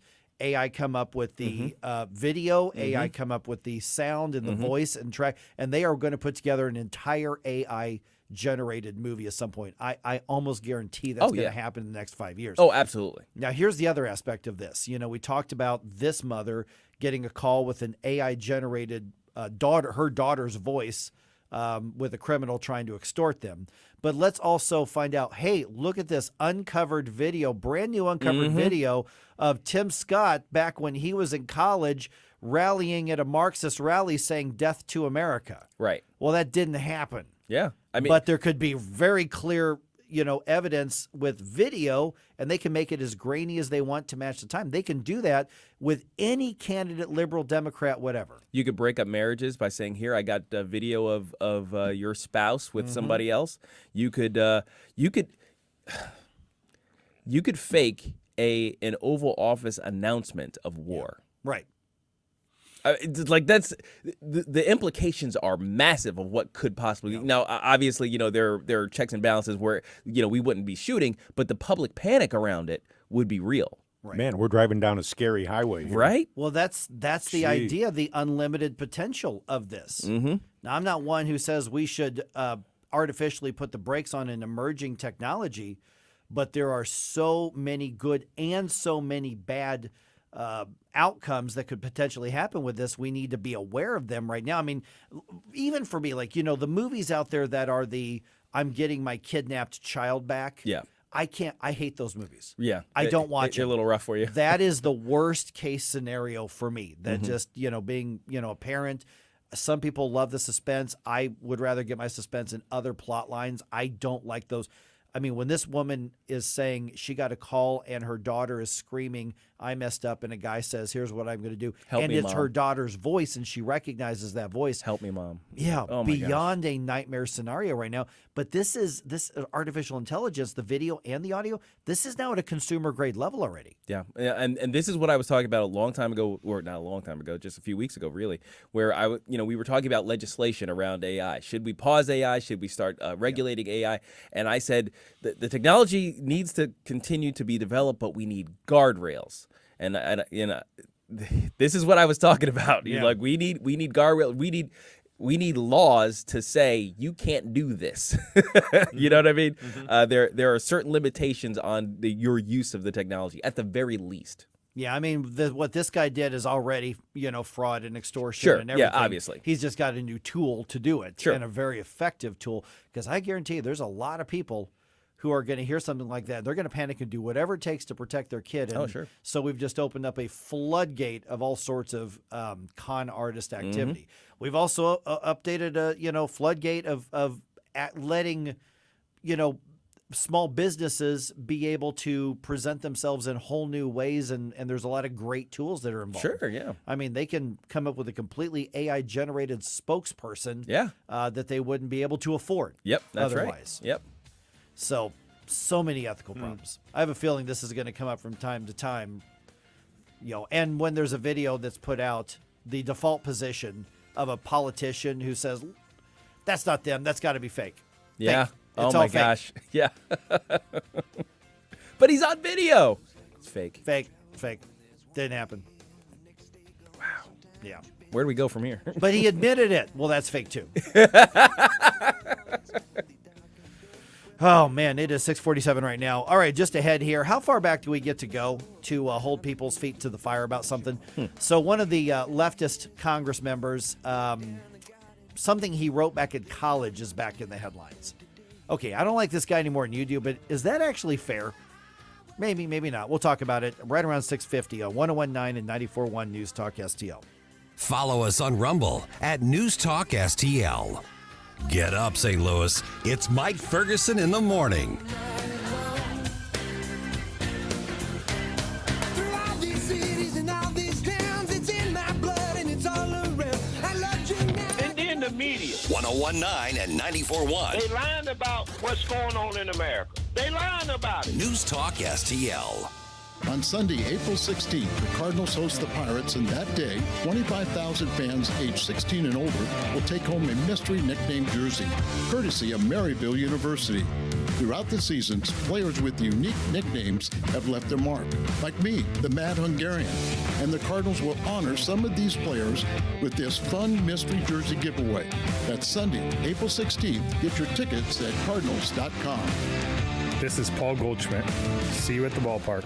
Sunday, April 16th is Donate Life Day at the ballpark, presented by Mid-America Transplant. That day, the Cardinals host the Pirates, and fans who purchase a special themed ticket will receive an exclusive Cardinals cap supporting organ and tissue donation. A portion of each ticket will be donated back to support Mid-America Transplant. That's Sunday, April 16th, Donate Life Day at the ballpark. For more information or to purchase tickets, visit cardinals.com/theme. This is Tyler O'Neill. Thank you for being the best fans in baseball. Hi, Sean Long for STL Fenceworks. STL Fenceworks is proud and excited to install American-made aluminum and vinyl fence products, as well as American-made decking. For instance, STL Fenceworks has teamed up with Jareth Manufacturing. Jareth invented the aluminum fence industry over 50 years ago. The Jareth product is wholly sourced and manufactured in the U.S., and STL Fenceworks is the third largest Jareth customer in the world. STL Fenceworks is vinyl fencing also, and not just white. We partner with National Vinyl Products to provide you with tan, clay, gray, and variegated wood grain vinyl fence products too, all made in the U.S. Not to be forgotten, STL Fenceworks is maintenance-free decking. STL Fenceworks is the #1 distributor of Wolf Cellular PVC in the Midwest, proudly manufactured in the U.S. and voted #1 maintenance-free decking product in the United States. Let STL Fenceworks make your outdoor space magical. Visit STLFenceworks.com today and learn how we can make your backyard dreams into a reality. At STL Fenceworks, your satisfaction is our passion. Free speech is alive and well in America. Thanks for taking my call. Right here. My point about the governor there, it is absolutely about power. I read this, I almost fell out of my chair. News Talk STL. This thing is just absolutely dripping with iron. News, analysis, opinion. This hour of Mike Ferguson in the Morning is brought to you by Stifel. Request a portfolio review from your Stifel financial advisor at stifel.com. That's STIFEL.com. Hi, it's Randy Tobler here. Pour a big cup of coffee and catch my show every Saturday morning from 6 to 9. Right now, it's back to Mike Ferguson in the Morning here on News Talk STL.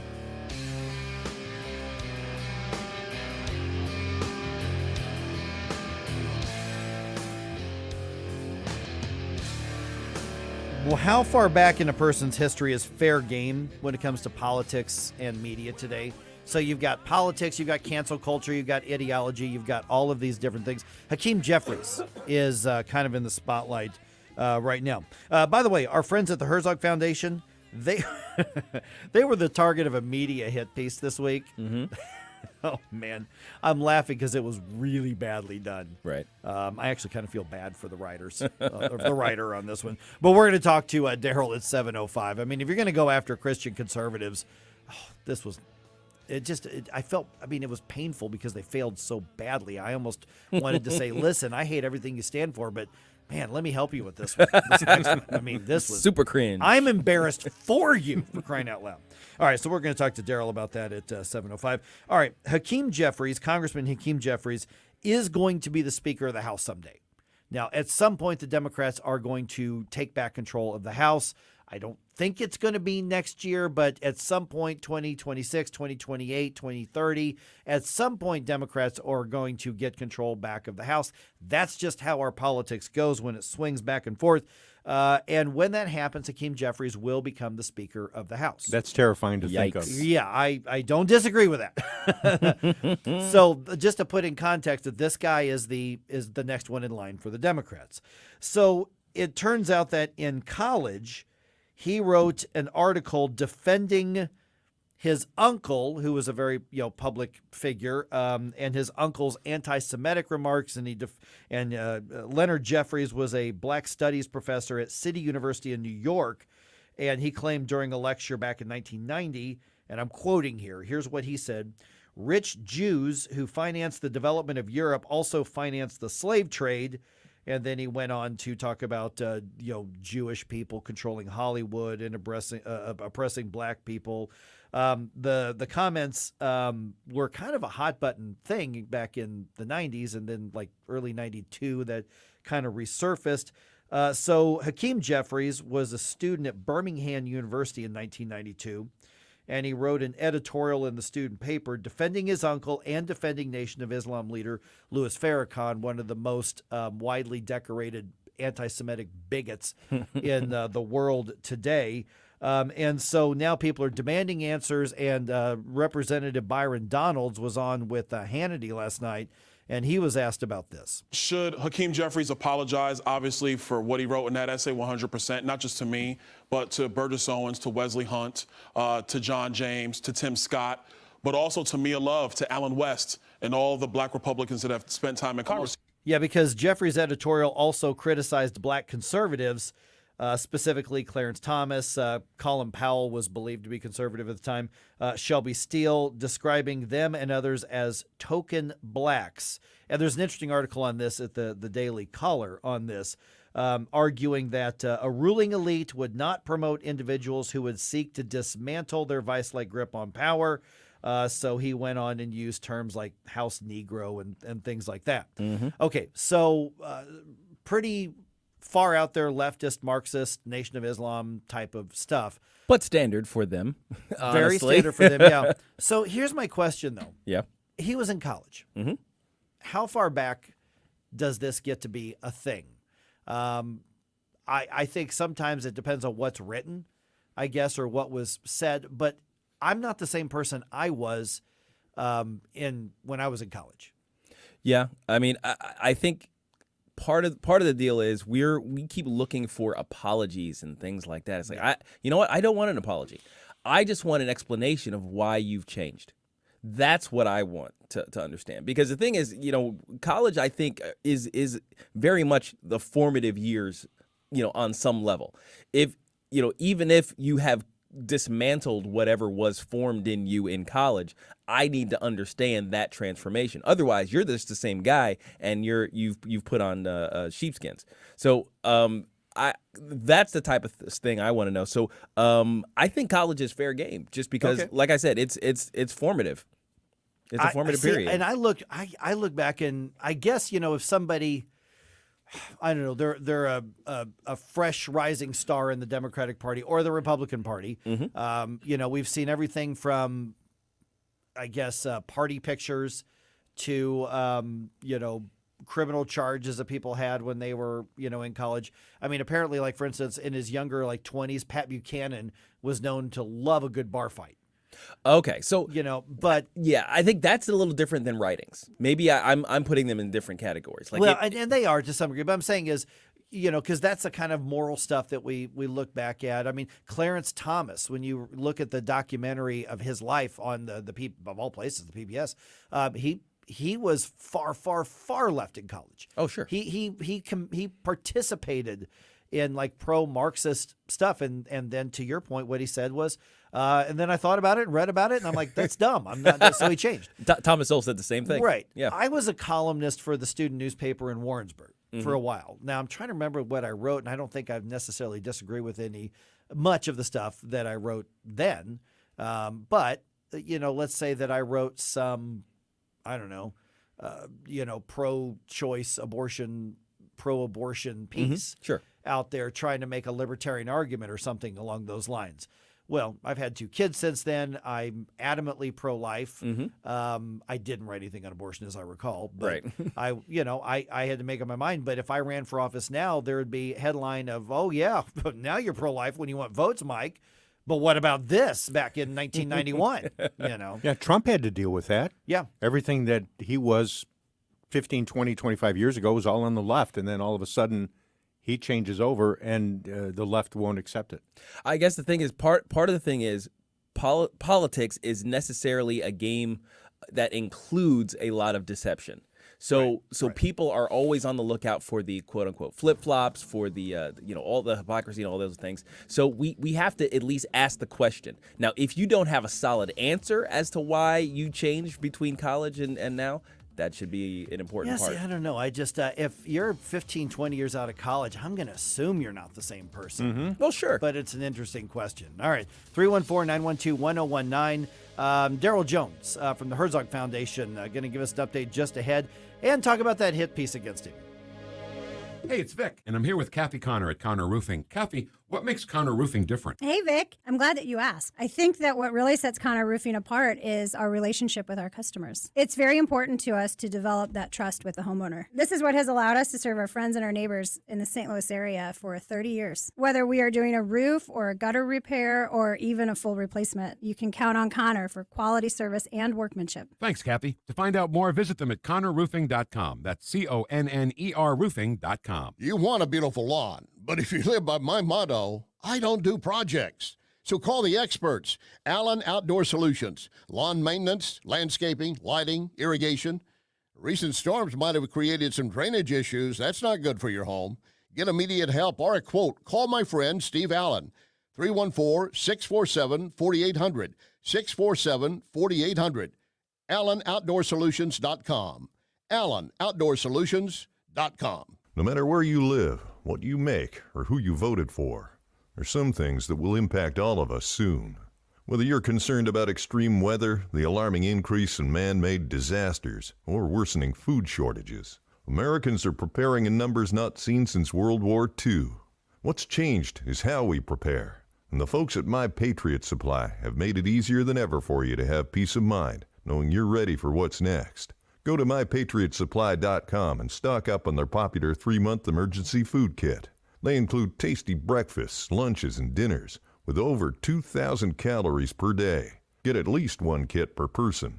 For a limited time, save $200 plus get free shipping on your 3-month supply at MyPatriotSupply.com. Too many Americans are being let down by institutions we used to trust. It's time to rely on ourselves. Go to MyPatriotSupply.com now. MyPatriotSupply.com. KLGY HD3 Clayton, K270BW Bellefonte, KNBS Bowling Green. This is News Talk STL at 1019, 94.1, and always streaming at NewsTalkSTL.com. News this hour from townhall.com. I'm Rich Thomason. A widely used abortion drug gets a temporary reprieve from a federal appeals court after a judge in Texas had blocked access to the pill. The Fifth U.S. Circuit Court of Appeals in New Orleans ruled late Wednesday that women could still access the abortion drug mifepristone, but it could only be given up to 7 weeks of pregnancy, and it could no longer be dispensed by mail. Correspondent Donna Warder says the case may now be headed for the U.S. Supreme Court. The latest on the leak of a trove of sensitive U.S. military documents. The Washington Post reports the suspected leaker worked at a military base and had shared the materials in an online chat room. The newspaper interviewed an individual said to be a friend of the leaker.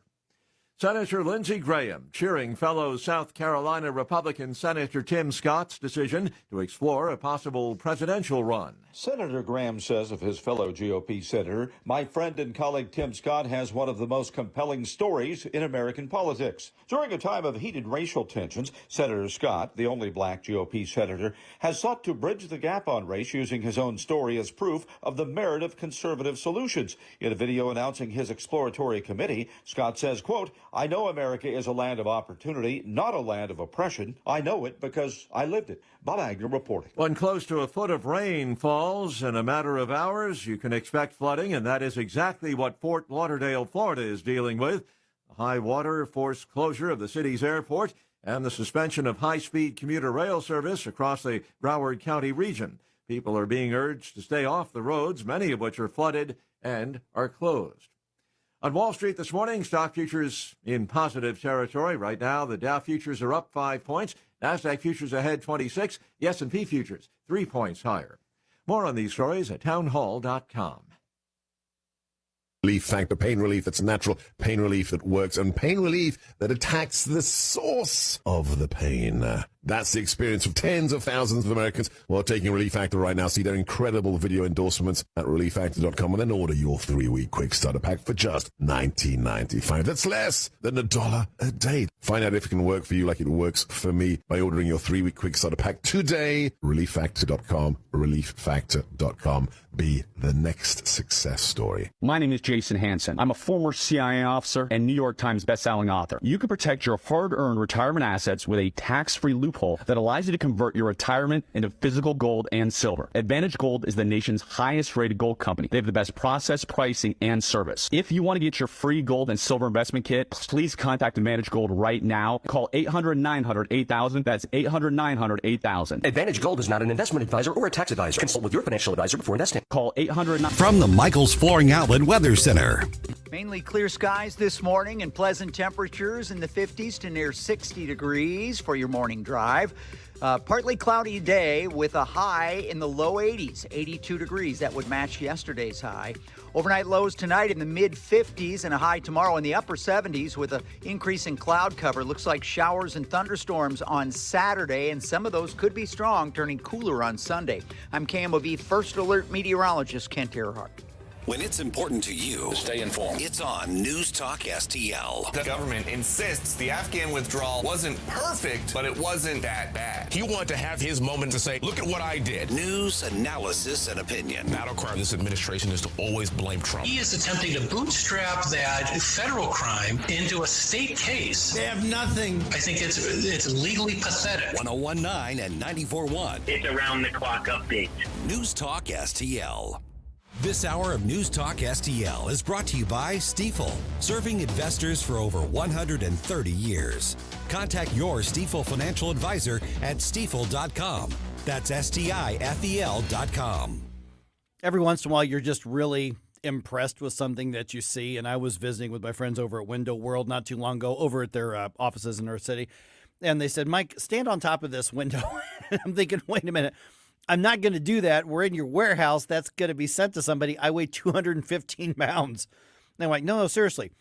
Folded it down, or not folded, just set it down on the ground. I stepped up on it, all 215 pounds of me.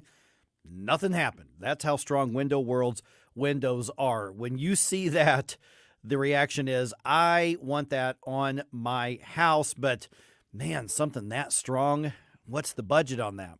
Well, Window World is simply the best for less.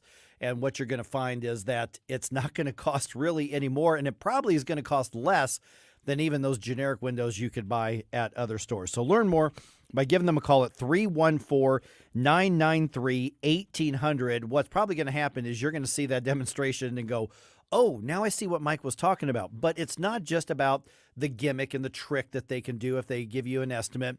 It's about the fact that these are at least twice as strong, double strength glass. that protects your home, not just from the elements. If, God forbid, one of these severe thunderstorms or tornadoes that happens around here. I mean, we just had some bad storms just last week. Not just in protecting your house, but also making your home more energy efficient as well. Energy costs are only going to go up. So if you've got the choice between a standard typical window and a double strength, more energy efficient window, it is absolutely a no-brainer. WindowWorld.com is where you learn a little bit more. But give them a call, 314-993-1800. They will come out, take some measurements, do a custom in-home estimate for you, and then just let you make your decision. They don't need to use high pressure because over 70,000 customers have already put Window World windows in their homes already because they are superior windows for less. Matter of fact, there is a lifetime warranty, that covers all parts, glass breakage, and labor, and they do offer 18-month savings cash financing, so it does not have to hit you in the wallet with approved credit.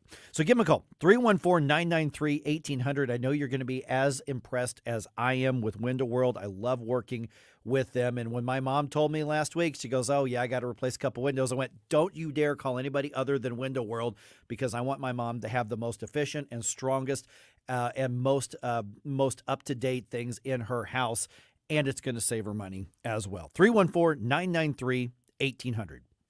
This hour of Mike Ferguson in the Morning brought to you by Window World. Simply the best for less. 314-993-1800 or visit windowworld.com. Mike Ferguson. You play ball like a girl! Gabe Pfeiffer. I triple dog dare you! Get up! Can't you hear the alarm? Get up, St. Louis. So it's time to get out of bed. Pour yourself the greatest cup of Kofifi the world has ever seen. Rise up with one voice, drain the swamp, and take back our country. Today's the day we're going to do it, and it's time to do it right now, believe me. Mike Ferguson in the Morning on News Talk STL. Get up! This is your cousin Rob. Have you ever read a media hit piece on someone and then actually felt bad for the writer because it's so bad?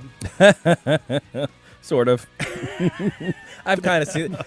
I've cringed internally. Depends on the source. I know, and it's a source that is lousy. But I read one on our friends at the Herzog Foundation, and I read this hit piece on it because they let me know. Elizabeth over there told me that had happened, and I looked it up, and I was kind of going, oh, this is. I really almost feel embarrassed for the writer of this. By the way, News Talk STL, the exclusive home of Dan Bongino in St. Louis from 11 to 2 every day on both 101.9 and 94.1 News Talk STL. And I'm joined now by Daryl Jones from the Herzog Foundation. And Daryl, Elizabeth let me know about that Kansas City Beacon hit piece. The headline is "The Foundation Seeking to Spread Christian Education with State Support." And so you read this very brief thing. And honestly, I would encourage people to read it if they just want to challenge their own sympathies and empathies. Because Daryl, I got to tell you, if somebody wrote something like this about me and it was this quality of writing, I would probably reach out to them and say, listen, you're full of crap, but let me help you with the next hit piece on me because I am embarrassed for you. This is so bad. And one of the things that they went after you for is you're supporting Christian education, which does two things. Some of the schools exclude LGBT stuff, and the other one teaches about creationism.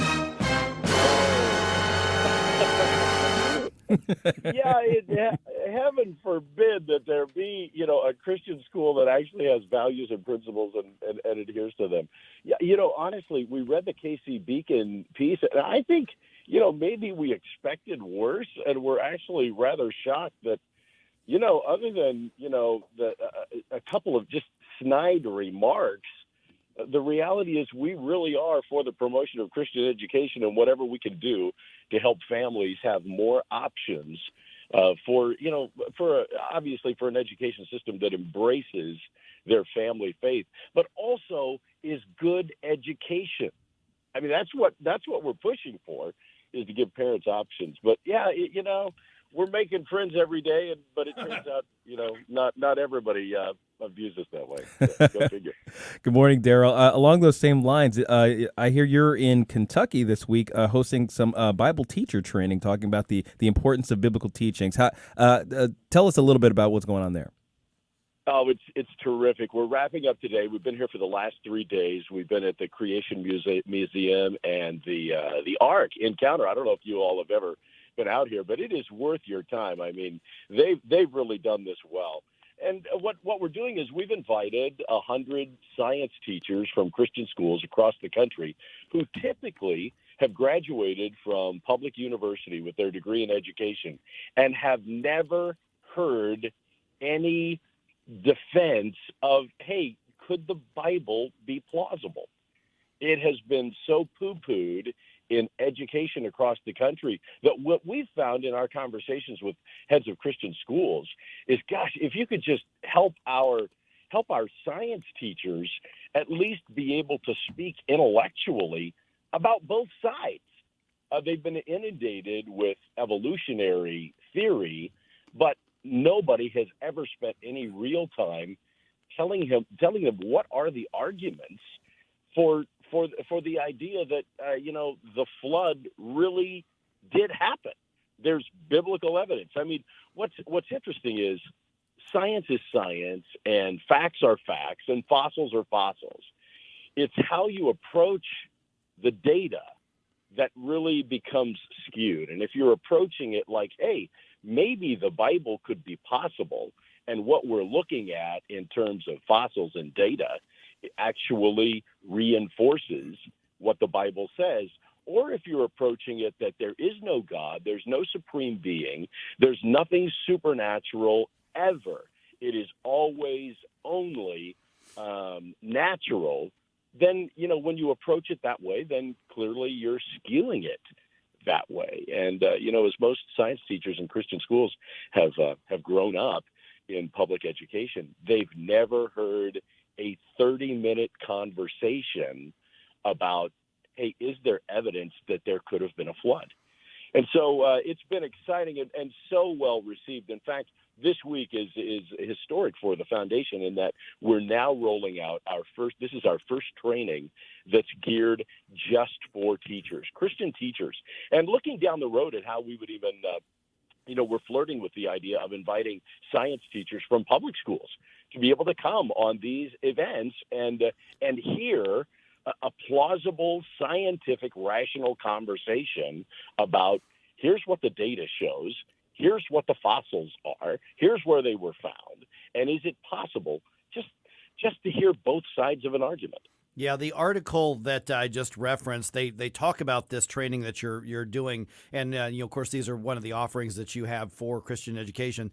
It says, in addition to criticizing over the LGBTQ stuff, it says that you all, quoting here, funded science teacher training that promotes a literal interpretation of biblical creation story in opposition to scientific consensus on evolution. So what happens is this isn't just, a criticism of your saying, let's get all of the scientific debate out there, but it's also basically criticizing anybody who believes in a biblical account of creation of, well, frankly, the world and us.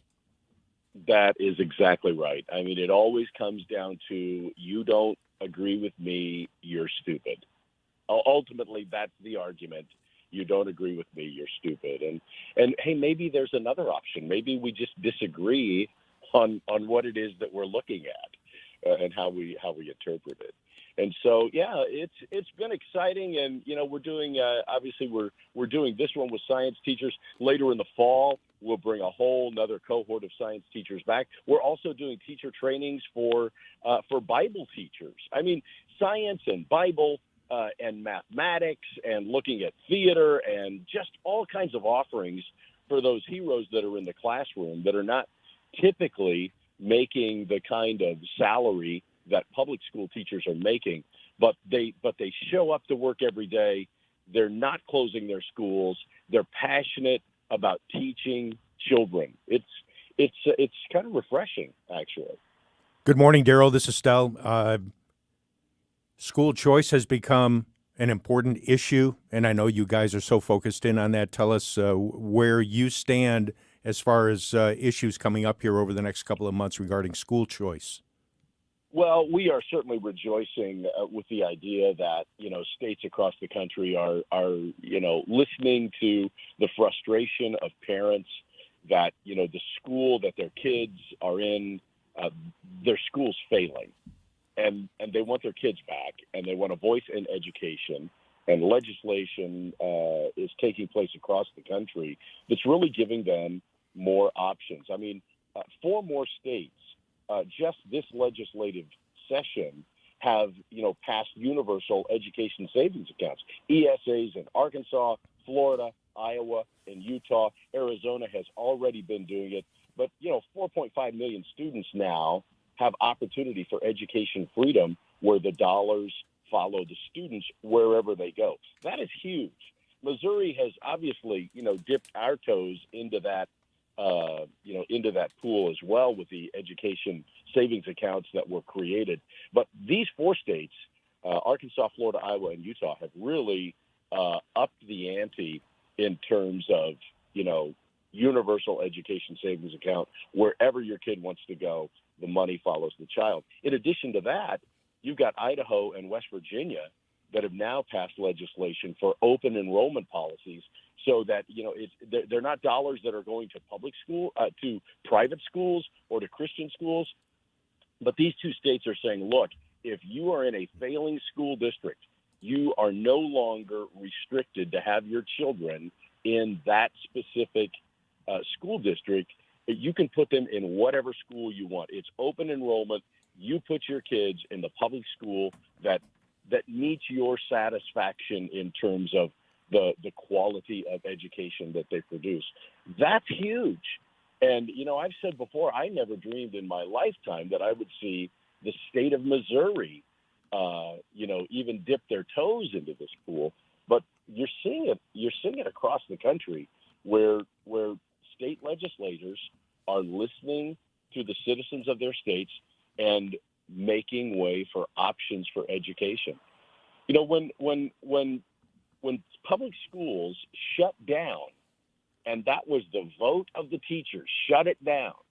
We're doing the online thing, and we're not, we're more interested in the politics than we are the education of children. At least that was how it was.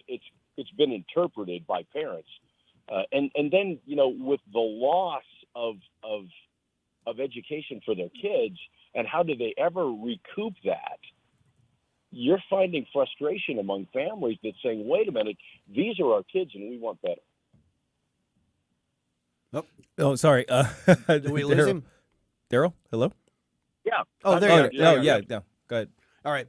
Yeah, Daryl. All right, Daryl Jones from the Herzog Foundation. Daryl, what's the website? Because what I'm hoping is everybody who's taking their kids to school, if they're going to a Christian school, that they get there and say, "Hey, did you hear about this Herzog Foundation? Check them out. Where's the website?" Maybe they can start getting in touch, and so that more schools around the St. Louis region at least can take advantage of what you have to offer, whether they're on the Illinois or the Missouri side.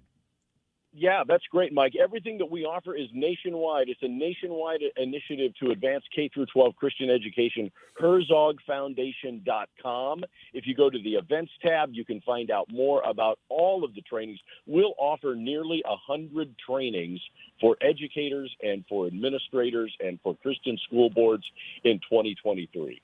So we're up and running, and hey, let's go move the needle. Absolutely. And also readlion.com is their newsletter. I subscribe to that. I encourage people to get that once a week newsletter as well. Daryl, appreciate you being on again. We'll talk to you again soon. Always good talking to you guys. Have a good week. All right, just ahead here, Donald Trump is now suing his former lawyer. Is this a credible case that he's bringing, or is he spending too much time in a courtroom, people? And then after that, 7:35, Joe Biden really wants you to drive an electric car. Really wants you to drive an electric car to the point where he wants the government to make you drive an electric car. I'll give you that update just ahead right here on 101.9 and 94.1 News Talk STL. This is News Talk STL at 101.9, 94.1, 99.1 HD3 and newstalkstl.com. Stop right now. I have had enough of this. Turn my eyes Get up, St. Louis. It's Mike Ferguson in the morning.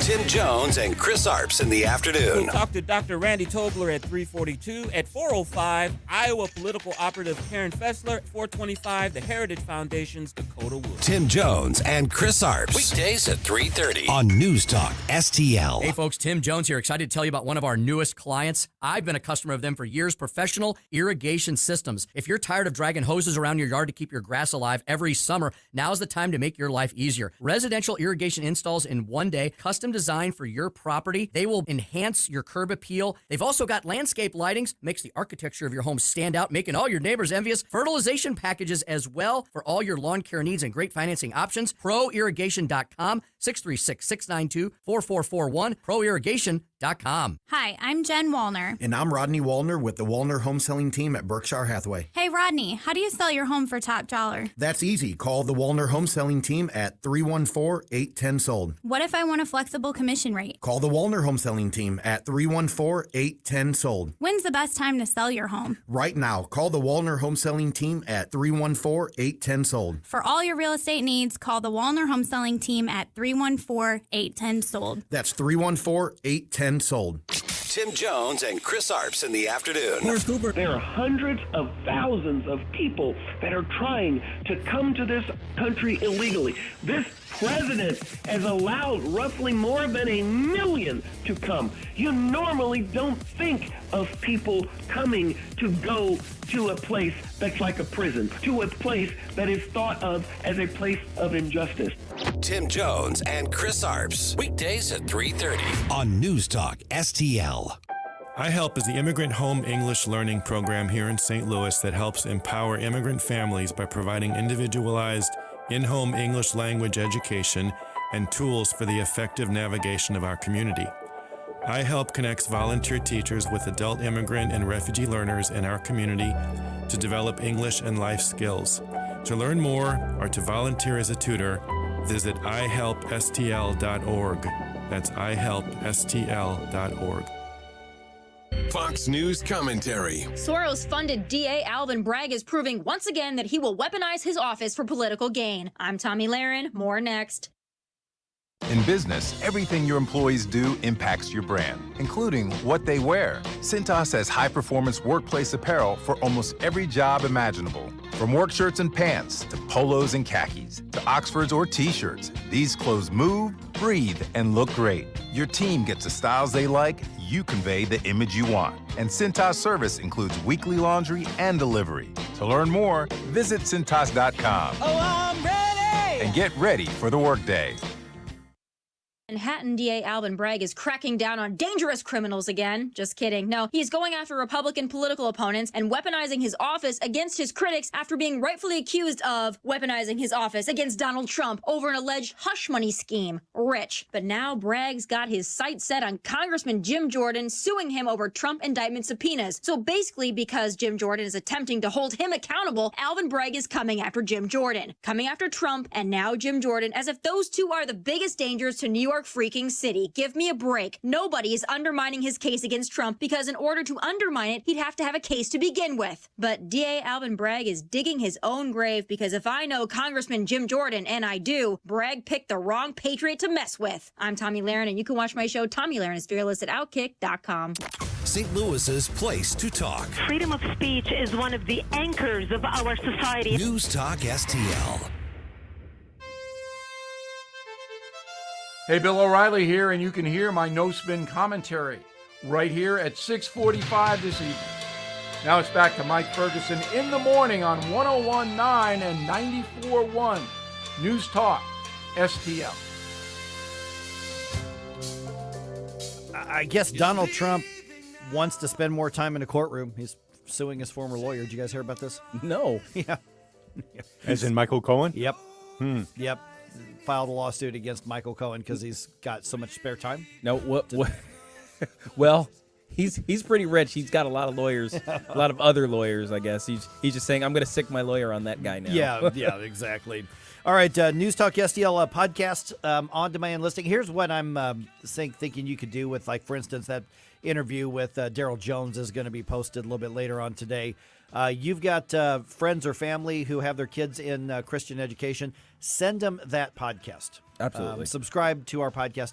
Just send it to them saying, hey, your school may want to check into this and see if they can tap into those resources that the Herzog Foundation makes available. I mean, it's a nonprofit foundation who is there to literally support the education of children. There are a lot of Christian schools in the St. Louis region, and hopefully we can connect them to the Herzog Foundation so they can tap into those resources. Always love having Daryl on the program. Okay, Donald Trump has filed a $500 million lawsuit against Michael Cohen. Did you say $500 million? I did say $500 million of a lawsuit against Michael Cohen. So did Cohen become the dictator of a small third world country? Where does he get $500 million from? He does not have $500 million. Let's just What put the it that heck? way. Yeah. Okay, so Okay. here's what's going on. It's following in the footsteps of Alex Jones. Yeah, I guess. Oh, All right. yeah, exactly. Mm-hmm. Alex Jones brought this on himself. I'll just put that. Okay, so in a complaint filed in federal court, it's the court in Miami, Donald Trump is accusing Michael Cohen of violating the fiduciary attorney-client privilege. Now, if that's true, that's a big deal. I mean, that's like one of the things that lawyers get special protections in courts and in the legal process. You basically, it's almost impossible to subpoena a lawyer to spill the beans on their client. You can't have that. But you remember Michael Cohen wrote a book. Right. One of the things that Michael Cohen went to jail for was campaign violation things over the Stormy Daniels payment that he facilitated to her. Right. So he writes a book about it. So Donald Trump says that he violated confidential attorney-client communications, and then profited by spreading falsehoods about him in his books and on podcast. So Donald Trump, to some degree, is saying, I don't like what you said about me, and you said it right in the lead up to the 2020 election. Therefore, you got rich off of your relationship with me. Cohen and some other legal observers call it frivolous. Other people say Donald Trump has a claim. I kind of sit back and go, is this how you want to spend your time?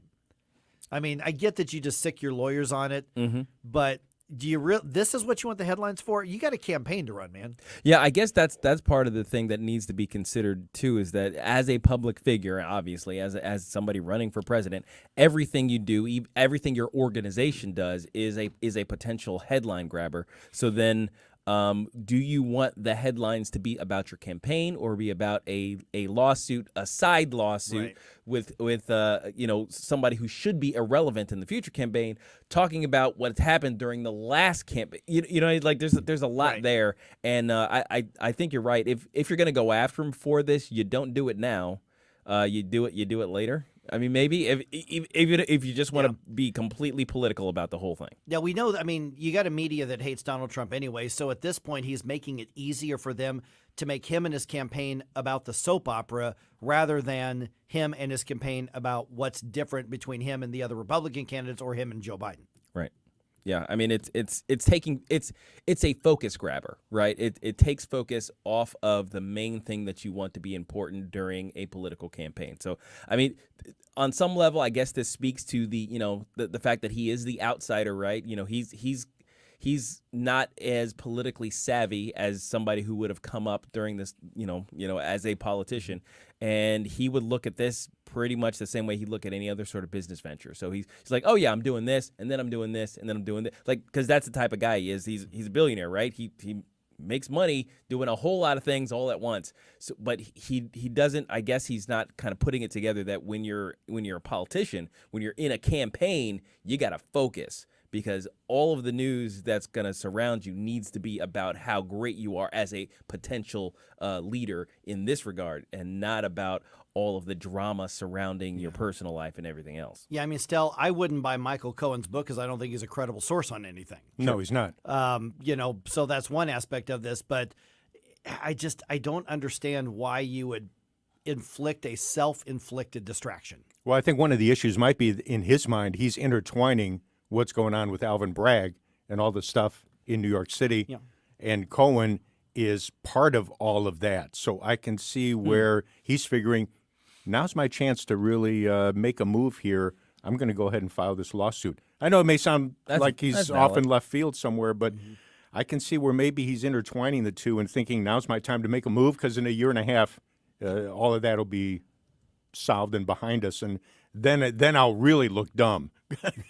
If I go after him. Because Cohen testified against him in front of the grand jury, and then is expected to testify at the trial whenever that's going to be. So so that intertwining that does bring up a good aspect to this, because if you think of it in that regard, then this is just another blip in the larger news about the Stormy Daniels debacle to begin with. Right. But it just gives somebody it gives it's more fodder. It gives somebody else something to gnaw on. That's and true. At some point I'm thinking, you were the president of the United States. At some point, people just aren't worth. Some people just aren't worth your time. Let them grab a headline on MSNBC. Who freaking cares? At that point, focus on saying what you got to say. Now, here's a question: would if he is slated to testify, would discovery in this lawsuit be valid in trying to discredit whatever testimony he might have given before the grand jury to begin with? Oh, I'm sure that's part of it. Yeah. Okay, so it might be part of the legal strategy. Then it's just like, okay, we discredit this guy, and then that shores up our case for this other lawsuit. Yeah, it's just so much of that soap opera feel. Yeah. And there's so much. There's so much soap opera to all this. And I'm thinking, in about 4 minutes right here, we're talking about the Biden administration trying to force more electric vehicles on the absolute most aggressive pro EV policy that would put a lot of vehicles out of reach of poor people. That's what I'm arguing. I mean, this is dictatorial that they're trying to argue. And so to me, it's a matter of let's keep our eye on the ball here. And I just kind of don't understand. I mean, Donald Trump wants vengeance for people that he feels betrayed them. He attacks people who he feels betrayed them or weren't loyal enough. And that's kind of his. We see that in his personality all the time. And I just think this is kind of a distraction. I mean, you ask about Donald Trump right now, nobody's really talking about his campaign. They're talking about all the legal drama. That's true. That's true. And that's been his MO over the last few decades. How long can you continue to have success on it? Yeah, You're at a whole nother level now. Now, to be fair, we're only talking about Donald Trump, and we're not talking about Nikki Haley, Vivek Ramaswamy. Yeah, that's right. And even Tim Scott, his announcement just got swallowed up by this story. That's right. It's true. So I don't know. Is all publicity good publicity? No. No. It used to be, but not now. It is not. All right, 314-912-1019. Just ahead, I'm going to tell you, when I say Donald Trump, or not Donald Trump, when I tell you that Joe Biden really wants you to drive an electric vehicle, oh my goodness. Yes, he really wants to, and he's bringing the force of the federal government to try to make it happen, people. Get on board with that Tesla whether you want to or not. Or not. We'll talk about that at 7:35 here on 1019 94.1 News Talk STL. Follow us on Rumble at News Talk STL. Get up, St. Louis. It's Mike Ferguson in the morning. Sure as the sun will cross the sky, this lie is over. Lost. From the Michaels Flooring Outlet Weather Center. Mainly clear skies this morning and pleasant temperatures in the 50s to near 60 degrees for your morning drive. Partly cloudy day with a high in the low 80s, 82 degrees. That would match yesterday's high. Overnight lows tonight in the mid-50s and a high tomorrow in the upper 70s with an increase in cloud cover. Looks like showers and thunderstorms on Saturday, and some of those could be strong, turning cooler on Sunday. I'm KMOV First Alert meteorologist Kent Earhart. The Herzog Foundation is the vision of its founder, Stanley Herzog, and it exists to promote and accelerate the development of quality Christ-centered K-12 education. Hi, this is Daryl Jones, president of the Herzog Foundation. Our primary goal is to advance Christian education so that families and culture flourish. The legacy of Stan's business career centers around making national transit ecosystems accessible and sustainable. Likewise, the legacy of Stan's philanthropy centers around making the ecosystems of Christian Christian education more accessible and sustainable for families across the nation. Visit HerzogFoundation.com to learn more about our programs, including trainings, scholarships, conferences, news, and our podcast, Making the Leap. Visit HerzogFoundation.com to learn more and sign up for The Lion, an initiative of the Herzog Foundation that carries articles covering a wide range of issues facing American families and culture. HerzogFoundation.com.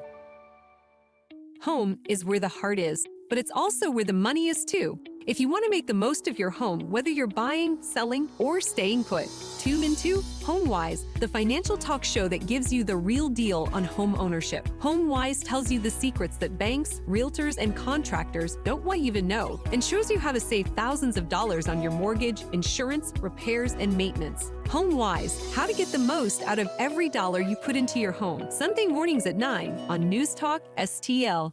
If you find yourself feeling out of place in the world, it's comforting to know conservative values haven't been abandoned everywhere. Thanks for being my voice in all this. This is News Talk STL. There are people out there that feel the way that I feel and say what I say. Welcome home. Dan Bongino here. Keep it on News Talk STL because my show starts at 11 a.m. Right now, it's back to Mike Ferguson in the morning. Those crazy nights I do remember in my youth. I do recall. When I say that Donald, why do I keep saying Donald Trump? For crying out loud. When I say that Joe Biden, the other guy, when I say that Joe Biden really wants you to drive an electric car, and when we talk about Joe Biden being a big government authoritarian, both can be true at the same time. Oh, yeah. And it's a very bad result. We got receipts. Oh, man. Mike Ferguson here. Got Gabe Pfeiffer here. Got Stell Ponticus. It is 7:37 right now. All right. Let me go to our friends over here at townhall.com. Jeremy House has the story about Joe Biden and his administration unveiling the toughest ever car emissions rules that they are proposing and they want to put into place to force electric vehicle purchases. That's a nearly tenfold increase over current electric vehicle sales. The proposed regulation would set tailpipe emission limits for the 2027 through 2032 model years. That's far more new EVs than the auto industry agreed to sell less than 2 years ago. If finalized next year, the plan would represent the strongest push yet toward a shift from gasoline-powered cars and trucks to battery-powered vehicles. Now, this is in addition to trying to get rid of your gas stove, which as much as they mocked that claim, it turns out that's actually in their proposals. Yeah. Their climate proposals. So with this one right here, Gabe, they're arguing the market is changing. We're just going to get out ahead of it. The market and the demand is not changing other than you're trying to cut off the supply of fuel to not give people another choice as part of your environmental activist religion. You know, it doesn't even make sense that a changing market is something that a regulatory body needs to get out in front of. That statement doesn't even make sense. It's like, okay, my regulation body, you know, it says that you only can have I don't know so many parts per million of bug legs in your pizza. You know, it's like, well, the market's changing. The systems are getting cleaner now, and they're more able to keep the bugs out. So let's increase the regulations on. I don't understand. I don't understand the concept, I guess. And the last time that an administration, it would have been the Obama administration, decided they wanted to use government influence to dictate which cars we drove. It was when they had the cash for clunkers, because the idea was we're going to mandate higher fuel efficiency back before the electric vehicle thing was the thing. And you remember, they wanted to have a minimum fuel efficiency to save fuel and save money and save the planet. And so used cars, if they were however many years old, were just killed. Yes. They were just killed Cash off. for clunkers. Yeah, by law. And the result that happened was for years after that, you couldn't find a decent used car at an inexpensive price. So you're poor, or you're just starting off out of school, your family's in a tough financial situation, but you need another car. You were out of luck for a while because they manipulated the market through government force. Now, when you look at the proposals that they're going to have a tenfold increase in how strict their emissions standards and requirements are, which is going to, first of all, make the cars more expensive, I would think. Yes. Secondly, they're trying to kill off any use of gasoline or oil, petroleum products, which we know they're doing that. They've been doing that since day one. But it also means that the startup cost is going to be expensive. They're going to have to spend, I mean, this is part of the climate religion. I keep saying religion because that's what it is. And their claim that there's a demand that the government has to put electric vehicle charging stations everywhere, even though there's no demand for it. Yeah. Very little demand for it. And they're less reliable. They want this to go on into tractor trailers, into delivery vehicles, so wild. into tow trucks. You know, the big diesel things. Right. The things that require diesel fuel. Why do they require diesel fuel? Because they need more strength to function as they're part of our economy. And then what's happening here is a bunch of activists are now in the regulatory positions. So all of that said to say this is why congressional elections matter so much. They matter so much. The primary elections on the Republican side in particular matter so much. The general election matters so much. This is the type of thing that the U.S. Senate in particular could stop, but the U.S. Senate right now may or may not stop it. Joe Manchin would side the right way on it, but still, this is a reason that if Joe Biden is going to remain in the White House, let's say he remains in the White House after 2024, you'd better make sure there's an opposition party controlling both the House and the Senate. And if Joe Biden's not in the White House, then we've got a whole different circumstance, and it's a lot better. This rule, if allowed to last for any number of years, is going to do irreparable harm to the economy, particularly to vehicle production on many scales, and it's going to have downstream effects that are directly going to impact your pocketbook. I mean, you talked about how cash for clunkers kind of reduced the supply of used cars. I think the bottom price for used cars doubled in that period, I think. So, somebody who could only afford, a $5,000 car, $5,000 cars disappeared from the market at that time. $10,000 became the new floor. Right. And ultimately, this rule isn't even going to help the environment. No. That's the other part of it. It's like it actually doesn't work in the favor of the thing that they say they're arguing to be trying to help, because the land destruction required in order to produce these kinds of cars is on a scale you have never seen and includes a loss of life. Now, it's not in your backyard; it's across the ocean. Yeah, I mean those 4-year-olds need to work harder. Yeah, I mean to mine that stuff. We've got video leaked from these cobalt mines, and it's ridiculous. They don't use machines. They use people with hand tools, and they send them down into dark holes with no safety equipment. I saw a video of them trying to pull people out of a tunnel collapse, and there were maybe 2 or 3 out of dozens, hundreds who were trapped in there that they were able to save. And the production moves on. You pick up your hand tool, you get to another tunnel because that's all you got. See, the thing is, Stell, I'm not anti-electric vehicle.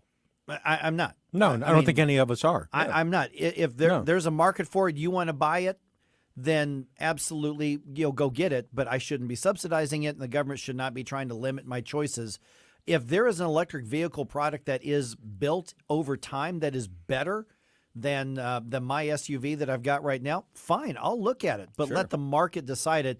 Don't use government force to say you can't have a market. And that's really what they want, is basically disallowing the market to work. Hey, I would love to buy one of those Ford Mach-E's electric vehicles, the new Ford Mustangs. Yeah, it's like a little Mustang crossover thing. Yeah, it's cool great vehicle. Doesn't have any of the muscle car aspects to it. There's no growl. There's nothing else because it's quiet. Hey, great car. Way too expensive. There's no way we could afford to purchase one. And another issue is what happened a couple of weeks ago.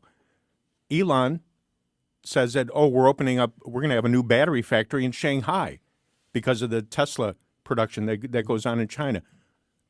Okay, I thought maybe we were going to move some of this stuff over to the States, but you want to open up a new battery factory over there.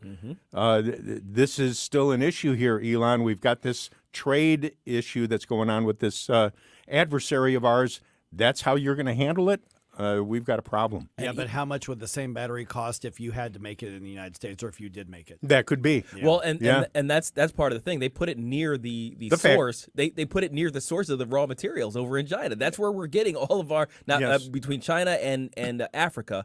I'll say African nations that are under the control of China. Yeah, China's taken over that entire thing. They own essentially the world market for rare earth metals, which are required to make these batteries.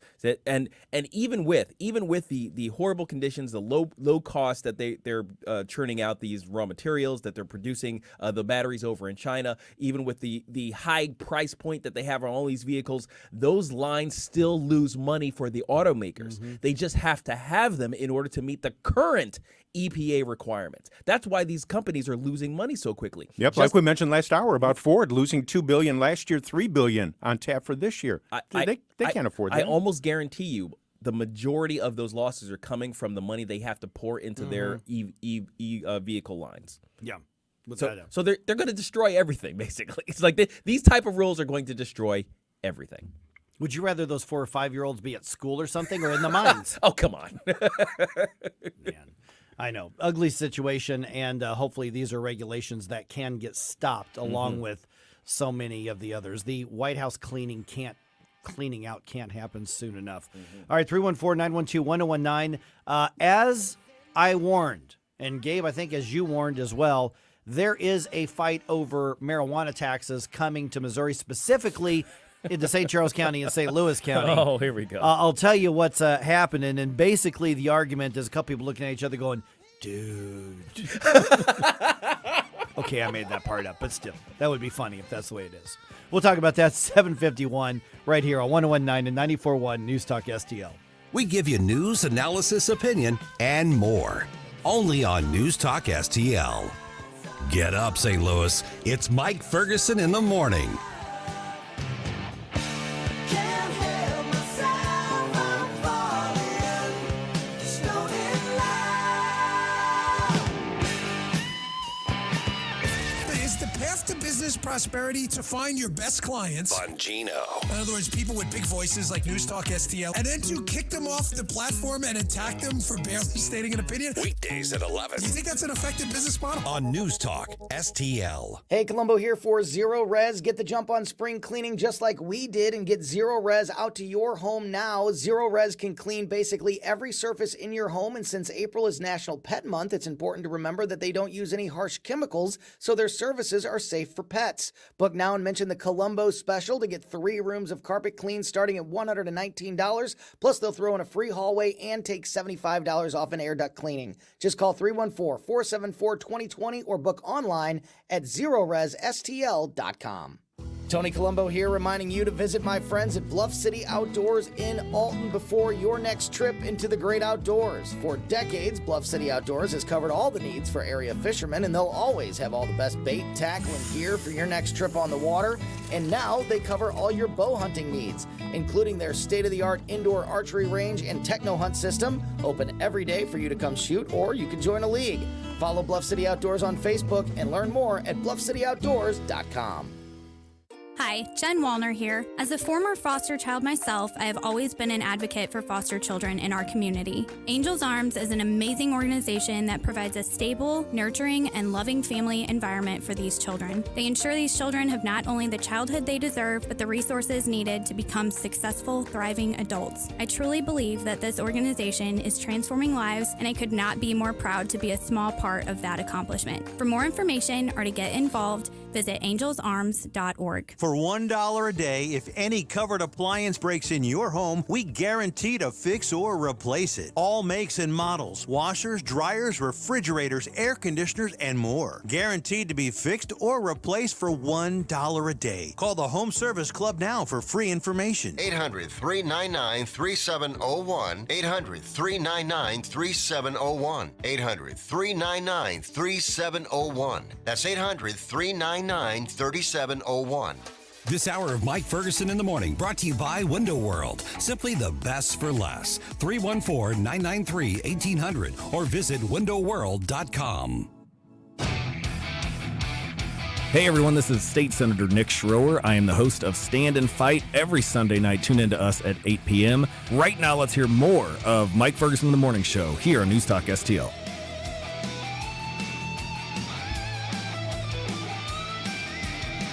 Dude, I'm paying how much in taxes, man? What does it say? What? Actually, come October, you're going to be paying a lot more there, Stoner. Mm-hmm. I say I should be careful because it's not the Stoner thing anymore. Yeah, I guess not. Recreational marijuana use is, I would say, almost as mainstream as having a glass of wine after dinner. Yeah, at this it point. feels as though it's becoming universal. Absolutely, it is. All right, there is the great tax debate shaping up right now, and I told you this was going to happen, and it was going to go to the courts. We'll talk about that in just a minute. Jane Duker going to be with us at 8:05, responding to Kimberly Gardner's defense of her position. Literally, Kimberly Gardner's claims to why she should hold on to her job, and also the move in the state legislature to put the police department under state control. We'll get Jane's take on that at 8:05. By the way, my old man baseball season starts tonight. Oh yeah, that's right. Baby. Nice. Finally get out on the field. Mm-hmm. Now my team is a couple other most of the teams in my league have already had a game or two, so it just happens that my team's my 43 and over division team plays tonight. So Belleville, I'm hanging out with you all tonight. I'm going to be out at Whitey Herzog Park. Game starts at 7:15. Going to be a lot of fun. We drew a pretty tough team in our first game. Oh yeah. So it's going to be really competitive. It's going to be a lot of fun. But I'll see you at Citizens Park and Whitey Herzog Field for our first game of the year. Don't expect too much of me. It's my first game of the year. And your first game since all of the eye surgery stuff. Yeah, exactly. I've been to lots of practices, but it'll be the first time that I've been in a game. Mm-hmm. So I'll be out there tonight. It's gonna be Great weather for a ball game. Oh, it's perfect. It's gonna be absolutely perfect. Nice. And so I'm gonna be tired tomorrow. Yeah, just a little bit when I get in.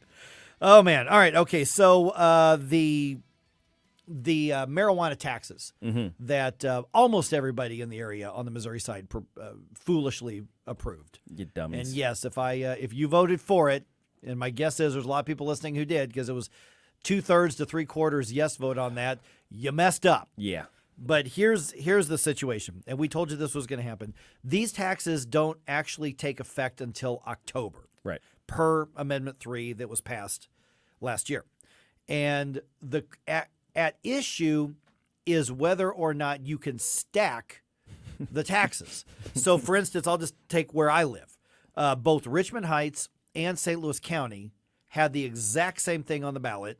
Should they add a 3% sales tax on recreational marijuana, in addition to the other standard tax that everybody pays? And of course, we know the state taxes at 6%.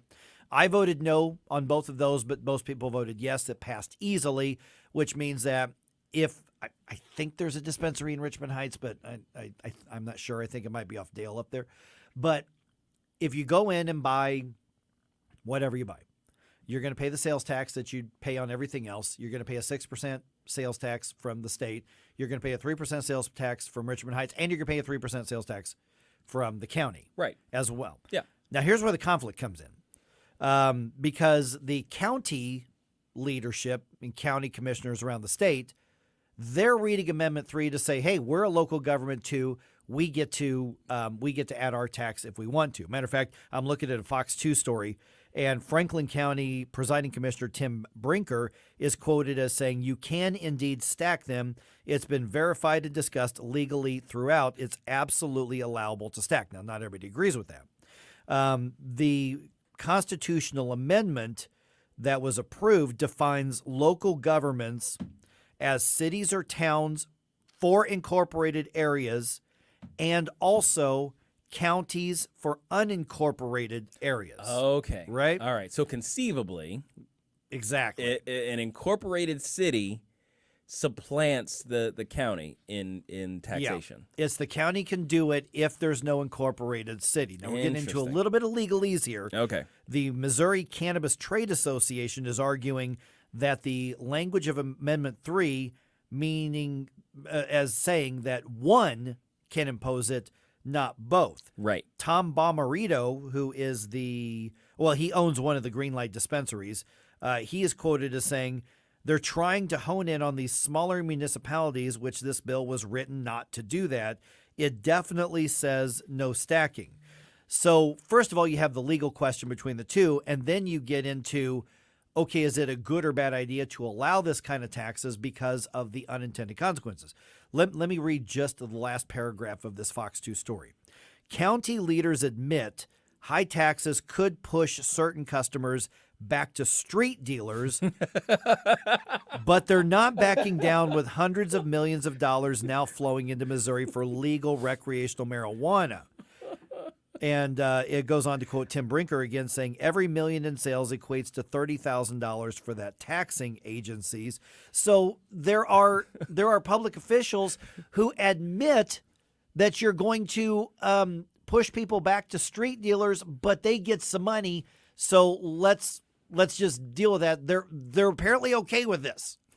So this is the thing that we predicted was going to happen before it happened because Amendment 3 was so poorly written. I told you. What did I tell you? Didn't I tell you? 'Cause I told you. And when did I tell you? A long time ago. And what did I say will happen when I told you? Exactly what just happened. It's clear. I mean, we said they're going back to the street dealers. We said, how many times did we say Or worse yet, back to the Illinois businesses. Back to the Illinois side. And then sorry, businesses, it's your government I hate. Okay, and now just so you understand, guys, the next step here, as they realize that they're not going to get the amount of money that they wanted and all of their future plans for that money is being scuttled, they're going to turn back to you, the non-marijuana user, and say, well, we're off our predictions. We have a budget shortfall. We need to increase the general sales tax on all goods at your local level. So when they come to you in the next, maybe 2 elections from now, and they're at a local municipal election where that's kind of like the one thing on the ballot, and maybe a school board election, they're going to say, oh, it's just another 0.25%. Right. And that's on you. I'm not sure how they'll work this in, but it's for the children. It's for the absolutely. It's going to be for the children. It's always for the children. Yeah, but people complain about corporate greed. Can we start complaining about government greed? Yes, please.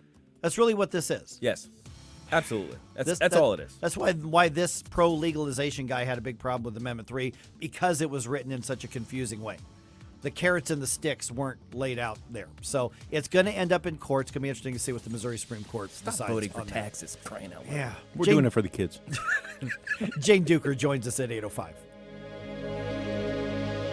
Hey folks, Tim Jones here to tell you all about new Taco Tuesdays at Espino's Mexican Grill, Hippo's Cannabis Dispensary, 2 great local businesses right next door to each other in beautiful Chesterfield Valley. Shop Hippo's on Tuesdays, spend $50 or more, get 2 tacos from Espino's with a valid Hippo's lunch ticket. Hippo's has experienced personal bud tenders to walk you through the process. Espino's experienced personal bartenders and waitresses to take your order. You might even see owners Brett Hall, Kelly Chase, and Barrett Jackman at Hippo's in Chesterfield. Join us on 420 for the Tim Jones and Chris Harp Show, live from Espino's in the Valley. Espino's Mexican Grill, Hippo's Dispensary, 17409 Chesterfield Airport Road, Espino'sMexicanBarGrill.com, Hippo'sCannabis.com. If it's a bud tender or a bartender, they've got it all at 17409 Chesterfield Airport Road. All deals valid only while supplies last. Must be over 21. No cash value. Management retails all rights. Medical decisions should not be made based on advertising. Consult a physician on the benefits and risks of particular medical marijuana products. This message is not designed to increase interest in purchasing medical marijuana or any particular product. License number DIS 000129. The Republican Party, City of St. Louis, stands in solidarity with Attorney General Andrew Bailey in his decision to lead the process to remove Circuit Attorney Kim Gardner from office. As we and Republican candidates for alderman have highlighted, she has pandered to perpetrators over providing justice for victims. Her incompetence has devastated our police force morale. Kim Gardner must go. The future of our city is at stake. Read our full statement at stlouisrepublicans.com. Paid for by St. Louis City Republican PAC. Curtis Farber, Treasurer. I'm Missouri Attorney General Andrew Bailey. As the state's chief legal officer, I will enforce the laws as written. And I will hold accountable those who violate state and federal law by knowingly hiring unauthorized workers. By paying lower wages and avoiding taxes, businesses using unauthorized workers put honest ones at a competitive disadvantage. Report businesses that employ unauthorized workers at ago.mo.gov. Brought to you by the Missouri Department of Labor and Industrial Relations. KLGY HD3 Clayton, K270BW Bellefonte, KNBS Bowling Green. This is News Talk STL at 1019, 94.1, and always streaming at newstalkstl.com. News this hour from townhall.com. I'm Rich Thomason.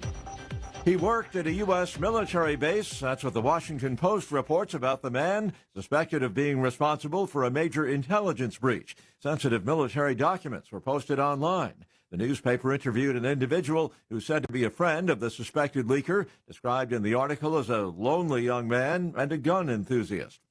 A federal appeals court is allowing women to have continued access to the abortion pill mifepristone after a lower court blocked access. Correspondent Donna Warder says that for now, doctors and patients will have to follow the original terms of use for the pill. When the abortion drug was approved by the FDA in 2000, it could be used up to 7 weeks of pregnancy, and it also required 3 in-person office visits. In 2016, those rules were relaxed to up to 10 weeks of pregnancy, and no office visits were required. FDA approval of the drug challenged by the Alliance Defending Freedom.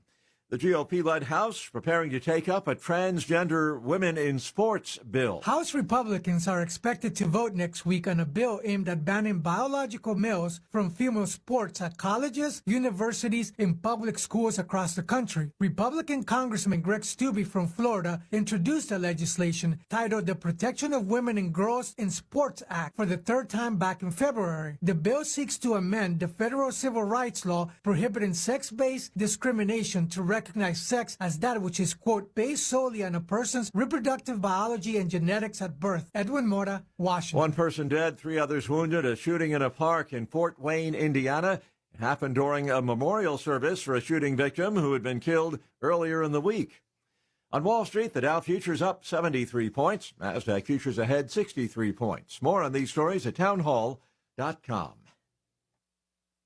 Relief Factor, pain relief that's natural, pain relief that works, and pain relief that attacks the source of the pain.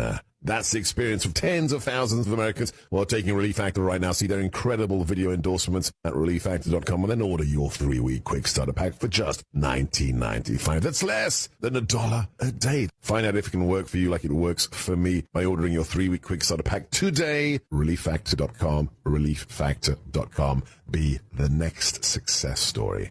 Execution's 11 p.m., but he's trying to convince us he's gone insane. Therefore incapable of being executed. On April 14th. Edward? I'm not Edward. I'm a demon. In the vein of C.S. Lewis's Screwtape Letters. I think it's time we tell you what it is that we'd like you to do. Comes Nefarious. Rated R. Under 17, not admitted without parent. In theaters April 14th. From the Michaels Flooring Outlet Weather Center. Mainly clear skies this morning and pleasant temperatures in the 50s to near 60 degrees for your morning drive. Partly cloudy day with a high in the low 80s, 82 degrees. That would match yesterday's high. Overnight lows tonight in the mid-50s and a high tomorrow in the upper 70s with an increase in cloud cover. Looks like showers and thunderstorms on Saturday, and some of those could be strong, turning cooler on Sunday. I'm KMOV First Alert meteorologist Kent Earhart. This hour of News Talk STL brought to you by The Dental Link. Call Dr. Alan Link today, 314-794-6464 to schedule your free consultation. Offices in Baldwin and Melville, 314-794-6464. Report cards are a good way to show how well your kids are doing in class and where they might need improvement. We at the Show Me Institute believe schools should get grades too, so parents can see how their child's school compares to others. That's why we came up with the Missouri School Rankings Project. Click on the website moschoolrankings.org and it's all there. Rankings and letter grades for all the schools in Missouri. The rankings are based on categories such as student performance in English language arts and math, ACT scores, and graduation rates. Then we take the rankings and come up with a grade point average, just like your child has. Each school and district has a grade, and the website is easy to use. And now we've added spending data for every district, so parents, taxpayers, and policymakers can see where the money is going. Don't you want to know how your child's school stacks up? Learn more at showmeinstitute.org. The Show Me Minute has been brought to you by Show Me Institute and Show Me Opportunity.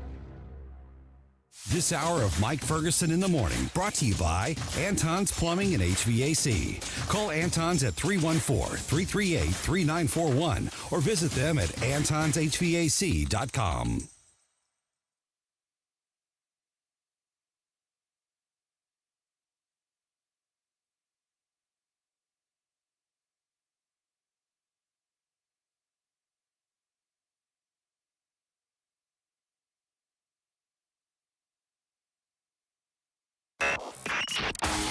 Mike Ferguson.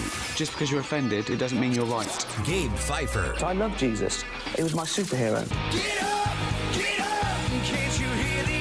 Twitter is like being able to read every toilet wall in the world. Mike Ferguson in the Morning on News Talk STL.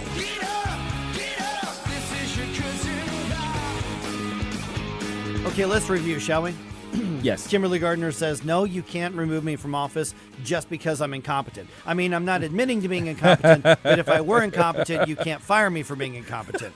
That's literally what she said. That's pretty much what she said. You've got that question, and then you also have the updated situation regarding the St. Louis Police Department. The bill to put that police department back under state oversight is halfway now to the governor's desk. So a lot of moving parts, a lot of changing situations happening when it comes to just keeping not just the city. Remember, this is not just about the city, but a huge part of the entire metro area safer as compared to where we're going from here. Joined now by Jane Duker. Jane, good to chat with you again. Okay, so the circuit attorney Kimberly Gardner once again gets her filing in on the extended deadline, which we noticed that when it affects her life, she can be prompt, but when things affect other people's lives, maybe not so much, obviously. Yeah. But Pretty much. Yeah, what do you make of her argument that says, well, I shouldn't be fired because I wasn't intentionally incompetent, and you can't prove that I was intentionally corrupt. And by the way, my staff attorneys are the ones that should be blamed for the mistakes. You shouldn't hold me accountable for it. I mean, I'm paraphrasing, and obviously I'm very, very biased. You're pretty close. But that's really what she said. Close. Yeah. No, you're pretty close, actually. And that's what's so offensive about it. So not only is it just morally repugnant that she even puts forth such defenses, they're legally insufficient, I think. And here's why. She says, her main defense is, you can't prove that my horribleness was intentional. At some point when you do something for 7 years, it becomes intentional. I mean, she forgets that's like, you punish your child for, sneaking out or, stealing cookies, whatever it is. And you punish them over and over again, and they keep doing it. At some point, it's intentional. And so, I mean, she's been sanctioned by courts numerous times. She was sanctioned by the Missouri Bar. She was sanctioned by the Missouri Ethics Commission.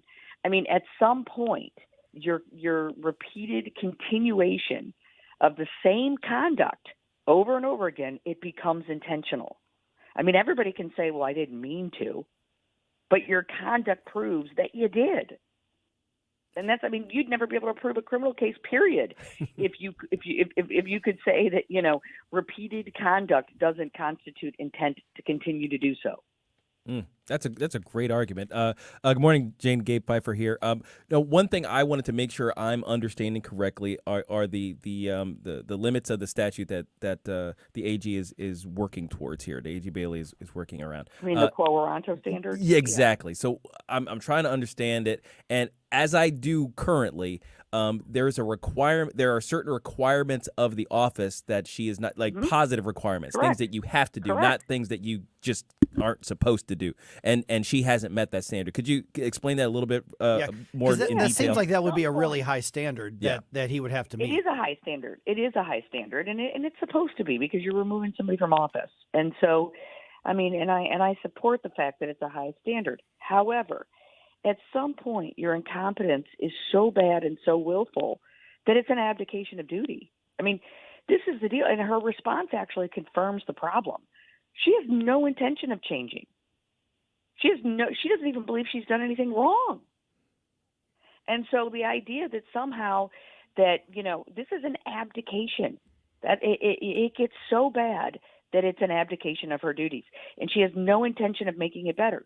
And the idea that as a lawyer, if I'm supervising another lawyer, I'm responsible for them. And this idea that we can't hold leaders to a failure of leadership of the people that they hire, and refuse to train, refuse to actually explain to them what the needs of the office are, and to be able to and refusing help from all over the state when it was obvious that she needed it. This is all evidence of an intentional abdication of duties. She knows she's not doing it right. She's going to deny it. But, I mean, any fact finder is going to say, things are going badly. You've been told that, and you refuse to do anything differently or even admit. So why do we have elected officials if they're not responsible for the people they employ? Yeah, and if we're talking about just we don't like her ideology, we don't like her approach to the office, well, that's what elections are for. So correct. Yeah, this isn't just about ideology. Some of her ideology has resulted in an abdication of duty, but it's more her incompetence, her willful incompetence. She's telling you, I'm allowed to be incompetent. That's willful incompetence. That's abdication. Yeah, and I think that's one of the parts that's getting missed in the conversation a lot more than it actually should be. It's not even just about bad results and that they're not getting convictions. We're talking literally thousands of cases not even reviewed. We're talking all sorts of other things that they're required to do, keeping families informed and involved in the process, things that the law says she's supposed to be doing. And the result of all of that isn't just that, somebody may lose their job in her, but the result of that is, people are literally dying in the streets of St. Louis. Ultimately, she is one person who reviews every single case and determines whether they should be prosecuted. One person. What should it be in a city this size? Well, I mean, it can be one person if this person, is competent. But, they basically say that you have to present us a jury trial winnable case in order for us to issue, which is not the standard. It's probable cause. And so one person, Chris Inkley, reads all these cases and decides whether they're going to be issued. I mean, there should be numerous people. If you're not keeping up, you really need more people. I mean, I remember in Bob McCullough's office, if they started to get behind, it was everybody's taking 10 cases, and we're gonna get this taken care of now. And but no, there's no desire there whatsoever. I mean. And so that's also willful. So, I mean, look, if I'm on trial for murder, I'm not going to say, I intended to kill the guy. I'm going to say, I didn't mean to. But you know what a jury does? And you know what a fact finder does? The fact finder says, well, I'm going to look at the actual circumstances of what you did to determine your intent. Not what you say, what you believe, what you're, self-servingly going to say to believe. I'm going to say, the fact is you had a loaded gun when you went there. The fact is you had an email that says you were going to kill the guy. The fact is, you look at all the circumstances to prove that intent. And the circumstances here are replete with intentional mismanagement. Good morning, Jane Stalpontica is here. So if the efforts by the AG do not pan out, is a recall possible? And that would be a scary thought here in the city, trying to do that. And a long shot. Yeah. And a long shot. And let's say the recall does not work. Do we just have to wait until the next election then? So here's the deal. There is no recall for a prosecutor in the city of St. Louis. That's part of the problem, because trust me, that would have been started a long time ago if somebody tried. The problem is there's the recall provisions in the city charter only apply to city offices. The prosecutor is actually a county office that's governed by state law, and state law does not have a recall provision for county prosecutors. Oh, wow. That's the problem there. Yeah, what's your take on David Mueller, the first candidate to say he'll run against her? I've never heard of him. How are you familiar with him? No, and it is an interesting thing, though, because he's attacking her from the left. Yeah. And he's making a very interesting argument and he's right, is that not only is she not serving the public, she's not serving defendants. Like, she claims to be this progressive prosecutor, but, this idea that somebody sits in jail for 4 years and then the day of trial she dismisses the charges because, she's not ready or whatever, or she decides that, oh, maybe we shouldn't have charged. Well, this person has sat in jail for 4 years. You have incarcerated someone and then you end up not charging them? I mean, that's offensive. And he's right. There's many cases where people have sat in jail for years and then she dismisses on the day of trial. Oh. Well, these people have served in jail for doing nothing then. And that's wrong. So not only is she not serving the public, she's violating the rights of defendants. All right, real quick here, Jane. The bill to put police oversight, state control, back in there, and the mayor is saying, well, we just hired a new police chief. At least give him a chance to lead us out of this, and basically arguing, don't do it this year, give us another year. What's your take on her argument and where the bill is right now? Well, it was interesting because last week there was a hearing in the Senate committee, and Senator Shore asked him, the chief talked about all his plans, and they sound like valid plans, but yet he was still up there saying, oh, we don't need state control. And Senator Shore asked him, isn't it true that everything you've just said you can do that, if not more easily, under state control than you can under local control? Which was very interesting, and it's true. And the good news is we've gotten out of committee. We are ready to go on the floor of the Senate. So we've already passed the House. We've already passed Senate committee. So now we go to the floor of the Senate.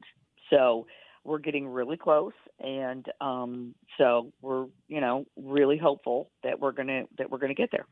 All right, and I'm going to be asking about that once it gets to the Senate as well. Jane, We've already tagged you on our Twitter account, and hopefully everybody will be following you there as well. Appreciate you coming on with the update, Jane. No, thanks, guys. Have a great day. Thanks. All right. 314-912-1019. Just ahead here, we've got kind of a news roundup for you for the other headlines. Got some thoughts on this? Let's hear it. 314-912-1019. And then the new inflation numbers came out. Inflation still higher than last year, not as bad as months past. Does that mean we're moving in the right direction? But interest rates could still go up, which could, So we've actually got somebody who's going to make sense of all this, because it's probably going to affect your vacation plans here in another month or two. Oh, boy. Right here on 101.9 and 94.1 News Talk STL. Like and subscribe to us on Rumble. News Talk STL. Mike Ferguson in the morning. Stop right now before you blow us all away. Get up, can't you hear the alarm? Get up. Tim Jones and Chris Arps in the afternoon. We'll talk to Dr. Randy Tobler at 3:42. At 4:05, Iowa political operative Karen Fessler. At 4:25, the Heritage Foundation's Dakota Wood. Tim Jones and Chris Arps. Weekdays at 3:30 on News Talk STL. Well, folks, spring has definitely sprung here in the Heartland. Great time to get Hanson's Tree Service out to your home or business to spruce up and take care of all your landscaping needs. Tim Jones here for Hanson's Tree Service. You can find them 24/7 at hansonstree.com. What are we talking about here? Organic mulch. Hanson's has beautiful organic mulch for all of your landscape beds. They can also take care of all your tree trimming and pruning services. Let Hanson's take care of all that stuff before our crazy spring storms take care of it for you. Give them a call anytime, 636-379-1830, hansonstree.com, hansonstree.com. If you believe Brandon and the supply chain issues are still in crisis, or even if you don't, hurry into Southern Armory, your Second Amendment headquarters, for the best selection of firearms, suppressors, holsters, ammunition, pepper spray, and knives. Browse through our constantly changing inventory, order something special, or have us repair or modify that firearm that you've been putting off. Try our firearms training simulator. See the demo video on our website. Come into Southern Armory, 9901 Watson Road, 1 mile east of 270 and 44, at southernarmory.com. That's southernarmory.com. Columbo and Katie. Never mind. No, what? What do you think about adults that use the term me likey? Because the question is, how do I feel about adults that use the term me likey? I don't know if I like adults that say that term. It's even worse when a guy says it. Hey, hon, what do you think of my shirt? Me likey. Tony Columbo, Katie Fitzpatrick. Weekdays at 2 on News Talk STL. Stories of New Americans. Hi, this is Ron Clutho. Join me this weekend for Stories of New Americans. where you'll hear fascinating and inspirational personal stories of people from all over the globe who now call St. Louis home. We'll take a look at the U.S. through newcomers' eyes and get insight into world history and culture, and maybe just learn a little bit more about ourselves. Stories of New Americans with Ron Clutho. Saturday nights at 10 on News Talk STL. Fox News commentary. Soros-funded DA Alvin Bragg is proving once again that he will weaponize his office for political gain. I'm Tommy Lahren. More next.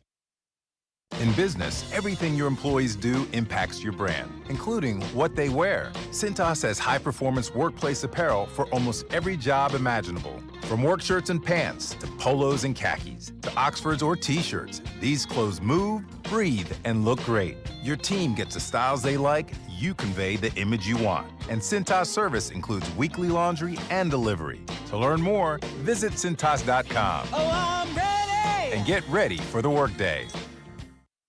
Manhattan DA Alvin Bragg is cracking down on dangerous criminals again. Just kidding. No, he's going after Republican political opponents and weaponizing his office against his critics after being rightfully accused of weaponizing his office against Donald Trump over an alleged hush money scheme. Rich. But now Bragg's got his sights set on Congressman Jim Jordan suing him over Trump indictment subpoenas. So basically, because Jim Jordan is attempting to hold him accountable, Alvin Bragg is coming after Jim Jordan, coming after Trump, and now Jim Jordan, as if those two are the biggest dangers to New York freaking City. Give me a break. Nobody is undermining his case against Trump because in order to undermine it, he'd have to have a case to begin with. But DA Alvin Bragg is digging his own grave because if I know Congressman Jim Jordan, and I do, Bragg picked the wrong patriot to mess with. I'm Tommy Lahren, and you can watch my show Tommy Lahren is Fearless at Outkick.com. The Democrat Party is going to have to go back toward the center. News, analysis, and opinion. I've never called a talk show before, but this just irked me. 1019 and 94.1 News Talk STL.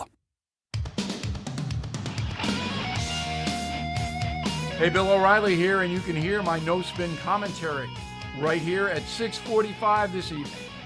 Now it's back to Mike Ferguson in the morning on 1019 and 94.1 News Talk STL.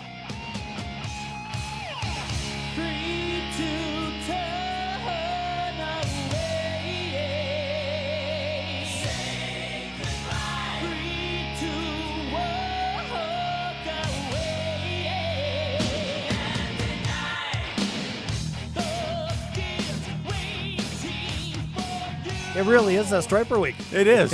I love it. Oh yeah, I'm hearing this. I've never heard this song before, but I knew it was gonna get you, Mike. Oh yeah. Song is obviously called "Free" by Striper. Is that Yellow Black Attack or was that Soldiers Under Command? It might have been Soldiers Under Command. Yeah, that was one of their early albums. Yeah. Oh man. Yeah, there it is. Yep, that melodic stuff you love. That's right. Some standard rock riffs of the day. Yep. All right, wait. This isn't a music station, Mike. I know. Come on. This isn't K Striper. You're off in your own little world. That's right. Okay. All right. I got to do some news here. Yeah. All right. Okay. So a few things happening as we just talked to Jane Duker about a couple of minutes ago, just to kind of get a quick refresher. And by the way, that conversation is going to be up on our podcast a little bit later on today as well. The effort to put the St. Louis Metropolitan Police Department back under state control passes the State House of Representatives.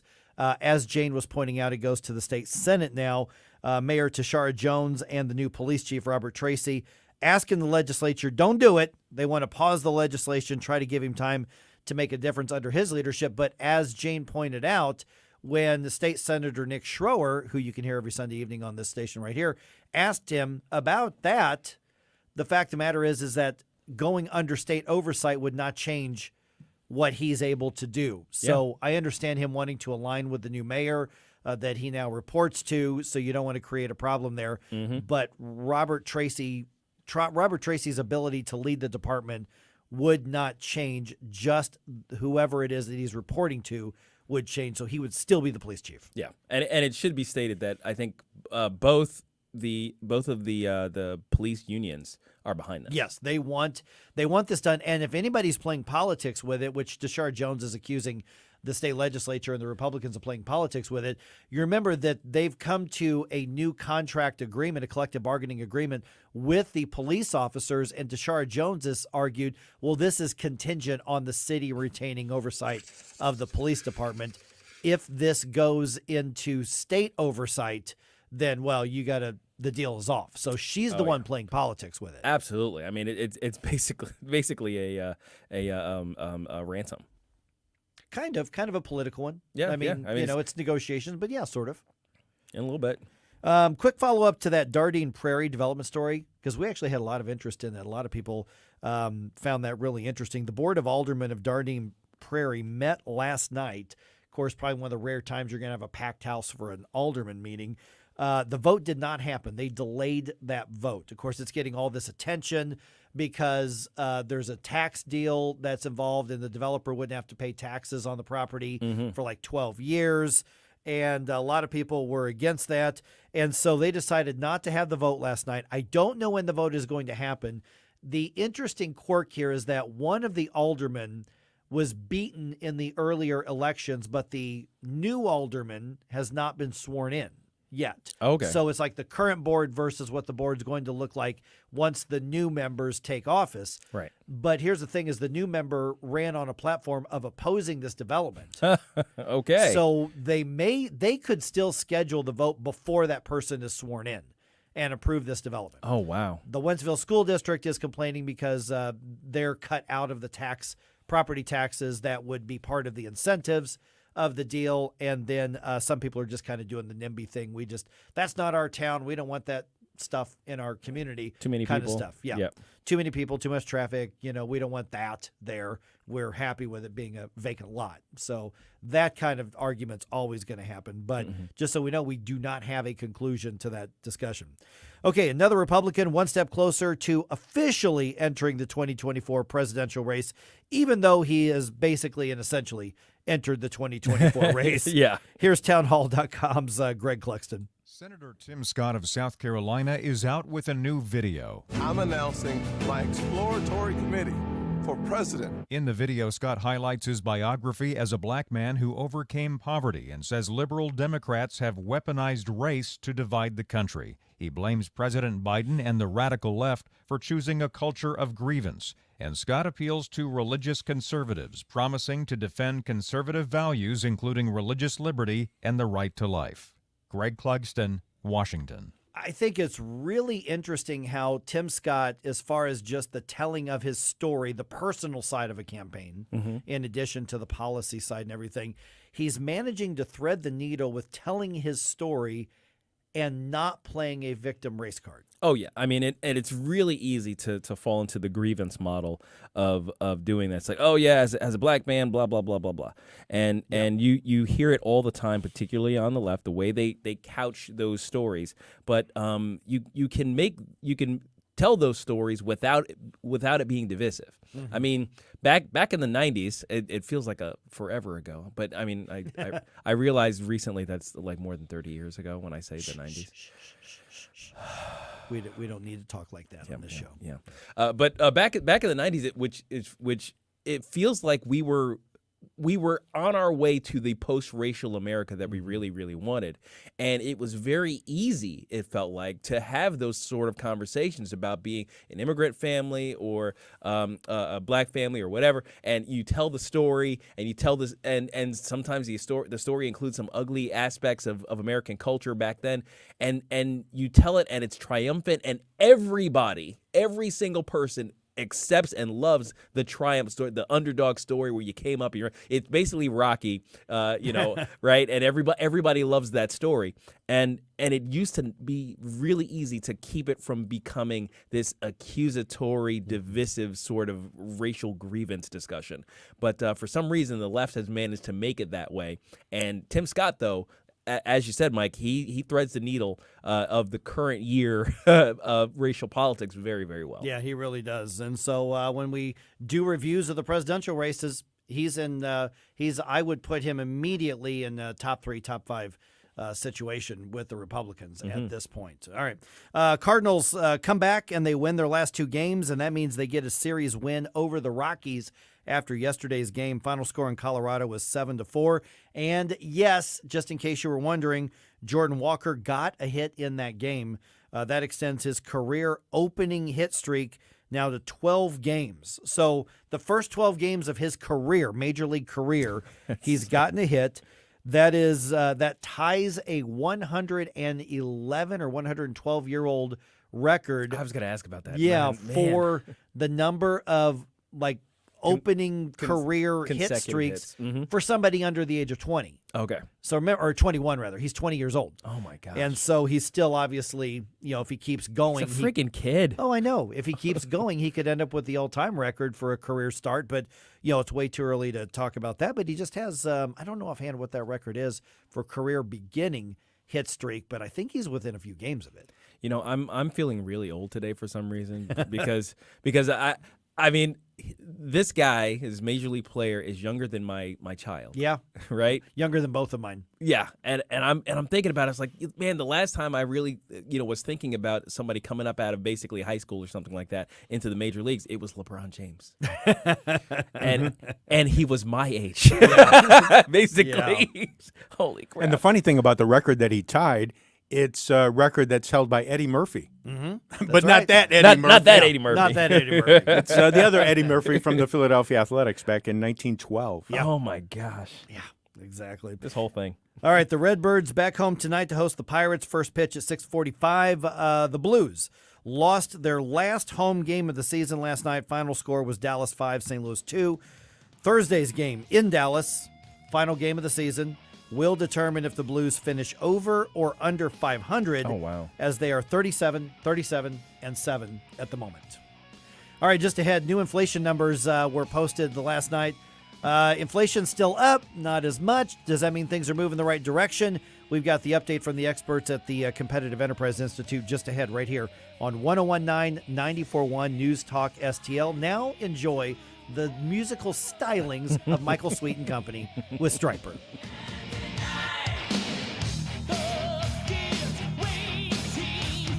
Follow us on Rumble at News Talk STL. Mike Ferguson in the morning.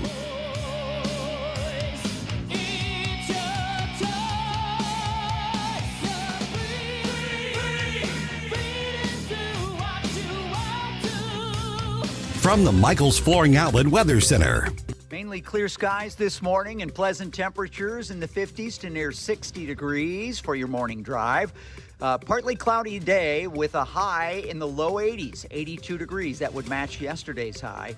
Overnight lows tonight in the mid-50s and a high tomorrow in the upper 70s with an increase in cloud cover. Looks like showers and thunderstorms on Saturday, and some of those could be strong, turning cooler on Sunday.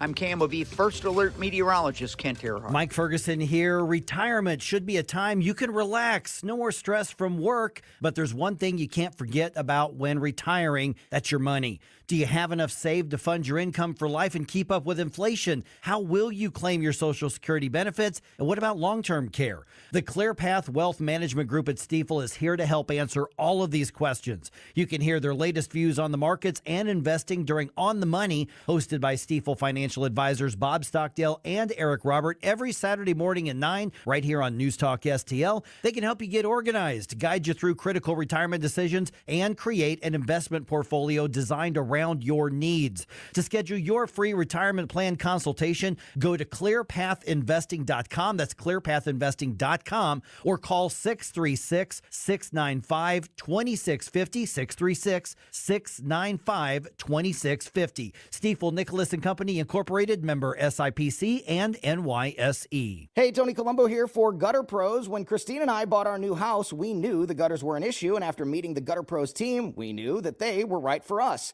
Gutter Pros is your all-in-one gutter service team that offers a variety of affordable solutions, and they even offer free estimates, so there's no cost to you to find out if they are right for your home, just like they were for ours. If you're having a problem with your gutters, contact the Gutter Pros now, because with Gutter Pros, water goes where they tell it to. Call them at 314-656-7195 or visit gutterpros.com. News, analysis, opinion. This is a crime that imperils our democracy. Undermining our democracy. Affects our democracy. They have nothing. It's gotten him a lot of donations. 101.9 and 94.1. I like that it's local. News Talk STL. Hey everyone, this is State Senator Nick Schroer. I am the host of Stand and Fight every Sunday night. Tune in to us at 8 p.m. Right now, let's hear more of Mike Ferguson in the Morning Show here on News Talk STL.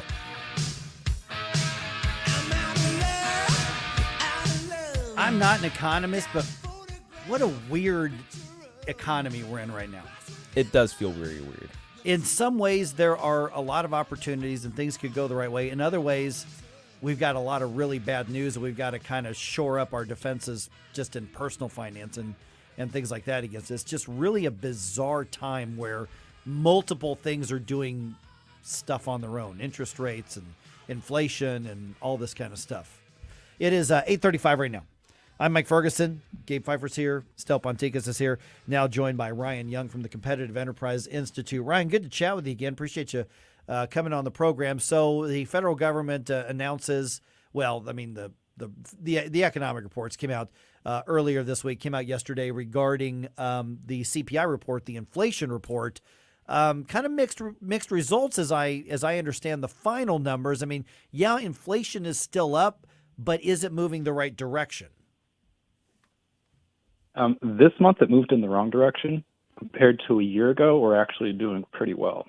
So if you're right, it is a mixed picture. We've gone from 9% inflation, which is practically 1970s stagflation, down to 5%. The target's 2%. The trouble is that this month's numbers, which are down from the previous month, in part that's an illusion because energy prices and food prices have been going down, but not because of underlying inflation. Those prices just go up and down all the time with supply and demand, and supply and demand is not inflation. So it's actually a little worse when you account for that. Good morning, Ryan. Gabe Pfeiffer here. So how does this play into the job market? Because I know that seems to be behaving a little strangely as well. Yeah, usually when the Fed tightens money to fight inflation, the trade-off of that is you create more unemployment and possibly a recession. That's happened the last several times there have been big inflationary episodes. Of course, it's a trade-off. I mean, it's actually worse to have long-term high inflation than it is to go through a recession for 6 months. This is one of those cases where life gives you no good options. There are only bad choices, and the Fed is trying to choose the less bad choice right now, which is fighting inflation. The good news is that the labor market has remained very strong with 3.5% unemployment, but we'll see how that goes going forward. Yeah, I want to get to the Fed and the interest rate question here in just a minute, but can we follow up on what you just said, Ryan, when you said it is worse to go through long-term high inflation than just to go through basically a recession and get it over with? Why is it worse to go through extended inflation? Because that messes with the price system itself. It messes with the price of everything. It makes it hard to figure out a fair wage at a job, which can clog up labor markets anyway. We found that out in the 1970s. When inflation is high, it's usually not even stable. It's volatile, moving all over the place. So that's hard to build into long-term contracts. If you're a company buying up and down supply chains, you're making decisions not just on today's prices, but on what you think prices are going to be 6 months or 2 years from now. And high inflation that's also volatile makes that very, very hard to do. When you mess with the price system, you mess with everything. That is much worse than a recession where you might have people out of work for 6 months or so and then things go more or less back to normal. Both are bad. One is worse. So when you look at the Fed then, they are focused on trying to fight inflation through increasing the rates, the interest rates. What does this mean is likely to happen with the Fed and with interest rates in the near future then?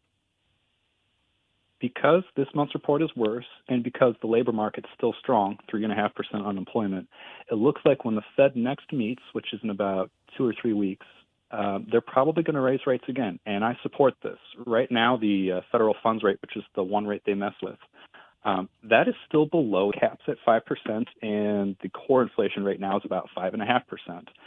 ideally, instead of having a negative interest rate, you want that rate to be 1 or 2 percentage points above inflation. So if we're at 5.5% inflation, you want it to be 6.5 to 7%. We're only at 5. So the Fed still has some work to do. They still have some tightening to do, and that's one reason why Jerome Powell, the Fed chairman, has been adamant about saying, yes, we need to stay the course. Because the other problem he has is that the Fed, frankly, does not have a lot of credibility when it comes to fighting inflation. The moment unemployment starts ticking up, Congress and the president are going to put pressure on them to ease things up to stimulate the economy again, because there's an election going on not too far from now. And the Fed usually caves into that political pressure, and the public knows this. And if the public expects prices to stay high and they expect inflation to be high, again, when people make those long-term purchasing decisions, signing contracts, buying mortgages, car payments years into the future, they're going to build that into those prices.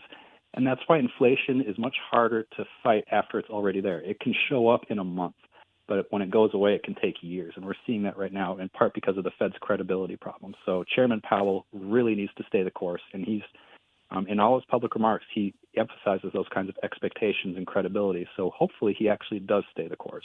So that actually leads really well into the next question. We're visiting with Ryan Young from the Competitive Enterprise Institute, and that has to do with what does this mean to all of us? I mean, you mentioned buying cars and you mentioned mortgages, but when we look at this, and we've talked about this in the past, Ryan, is that there are, I think, a lot of people who look at this as what happens on CNBC or Fox Business when they show arrows and charts. But we're talking about this actually could be affecting the decisions we make on a very personal level with our personal finances. That's exactly right. What we've had for years and years is interest rates that are artificially low.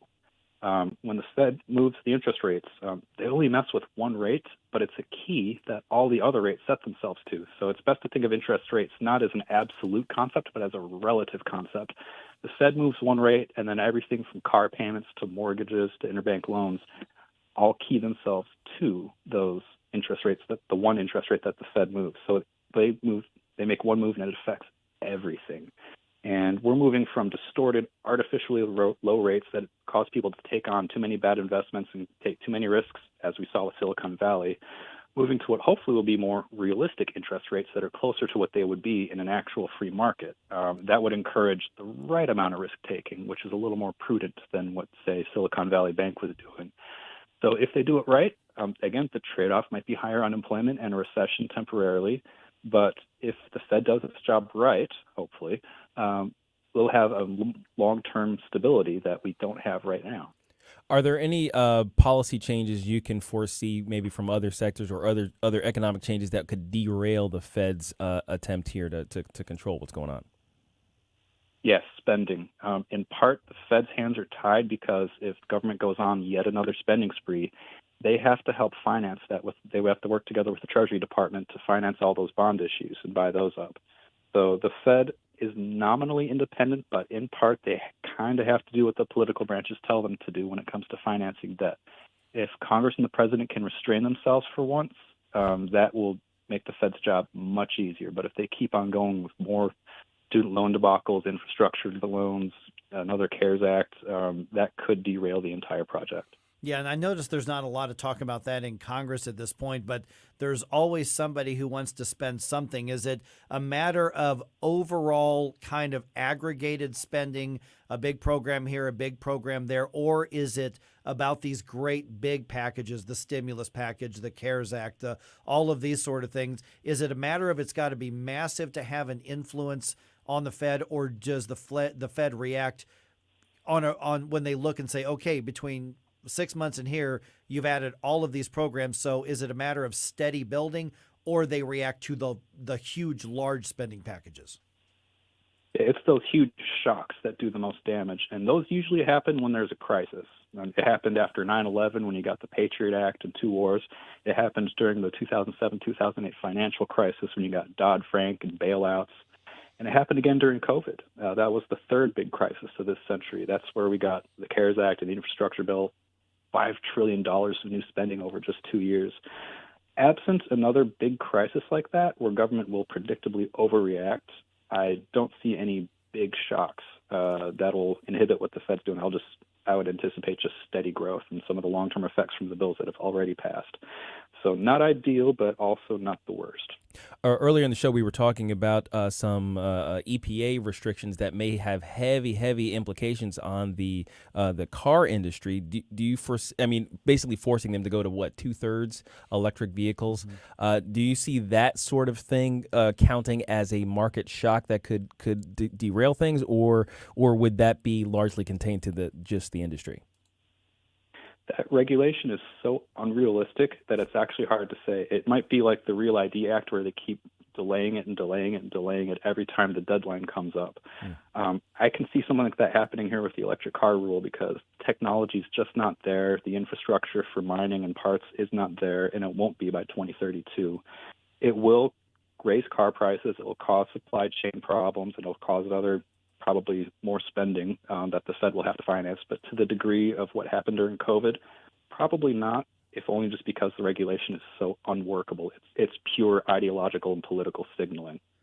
Ryan, I've just got a minute or so left here. We still don't have a deal. You mentioned spending. You don't have a deal between Republicans in the House and the White House on the debt ceiling because Republicans say we've got to get some spending under control over this. Where do we see that conflict, and what actually happens if there's no deal by June? I think they're going to come to some kind of deal. I think the Republicans are going to cave. But if they don't come to some kind of deal, what kind of impact could that have? You'd have possibly a temporary shutdown in government, as happened several times during the Trump and the Obama years, which is not ideal. It can be a little disruptive. And that would be about the extent of it. Like you said, the Republicans are going to cave. The administration is probably going to revisit its no-compromise stance and make some small concessions. But overall, they'll probably get the better of it. Politically, it's not a good look for Republicans for a shutdown or a default or anything of that nature to happen. So I don't think they're not going to allow it to happen. The political consequences, as opposed to the merits of the issue, just won't allow that to happen. All right, Ryan, people want to follow what you are working on, and I hope they do. They find you where? At CEI.org. We are the Competitive Enterprise Institute, and we work on all kinds of regulatory and monetary issues. All right, and one thing I like about what you all do is you make them understandable to us mere mortals who don't have economics backgrounds. Yeah, thank you, Mike. You got it. All right, Ryan Young from the Competitive Enterprise Institute, 314-912-1019. And I'm just saying, guys, is that the closer we get to June, where the defaults could actually happen, the more I am convinced that the Republicans in the House are actually going to cave in. Oh, yeah. I mean, the sad reality is pretty much falls in line with what Ryan just said there. Yeah. So they don't like the political implications of it, so they're just going to give way. Once again, CEI.org. All right, this is 1019 94.1 News Talk STL.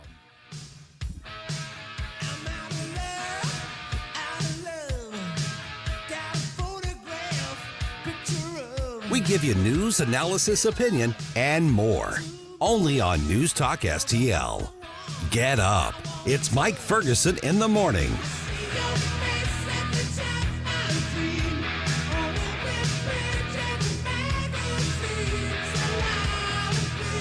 Larry Connors, USA. And I'm against it. I'll fight it every step of the way, and so should you. And the parents who send their kids to this private school, we need to have a come to Jesus meeting. Larry Connors, weeknights at 6 on News Talk STL. So a cycle for Nolan Arenado. How about that? The Cardinals host the Pirates the weekend of April 14th through the 16th. Then on Friday night, 25,000 fans age 16 and over get a Nolan Arenado cycle bobblehead. Where were you on July 1st when Nato hit for the cycle? Now you can add that moment in history to your bobblehead collection thanks to Coca-Cola and Walmart. That's Friday, April 14th. Get your tickets at Cardinals.com. This is Nolan Arenado. See you at the ballpark. I'll be there for you, and on Friday, April 14th, we hope you'll be there too. It's Friends Night at the ballpark. Pivot, pivot, pivot, pivot. Down to Busch Stadium to see the Cardinals host the Pirates. With the purchase of a special theme ticket, fans will take home their own Friends fleece blanket. Come early for a pregame concert of 90s hits from Proud Larry. That's Friday, April 14th. Friends Night at the ballpark. For tickets or more details, visit cardinals.com/theme. Hi, I'm Dr. Alan Link, owner of the Dental Link. You've heard ads about teeth in a day, but did you know that you will be chewing on plastic, acrylic teeth? Here at the Dental Link, we can give you porcelain crown and bridge teeth utilizing mini dental implants that function much more like real teeth at about half the cost. Plus, mini dental implants are less invasive, less painful, and your recovery time is much shorter. Give us a call at 314-794-6464 or simply visit us today at thedentallink.com. Have you been floored? Not until you've gone to Michael's Flooring Outlet. They've been a locally owned and operated family business for more than 28 years. You want variety? Michael's has carpet, hardwood, laminate, ceramic tile, luxury vinyl, natural stone, and many other options. Save money and get quality at Michael's. Plus, your installation will be done right the first time when you hire the experts at Michael's. You can shop in store at one of their 3 convenient locations or shop from home. Check out everything that Michael's has to offer at igotfloored.com. The news and talk that matters to St. Louis. I think the unprecedented indictment of a former president of the United States for a campaign finance issue is an outrage. News, analysis, opinion. Political prosecution. 101.9 and 94.1 News Talk STL.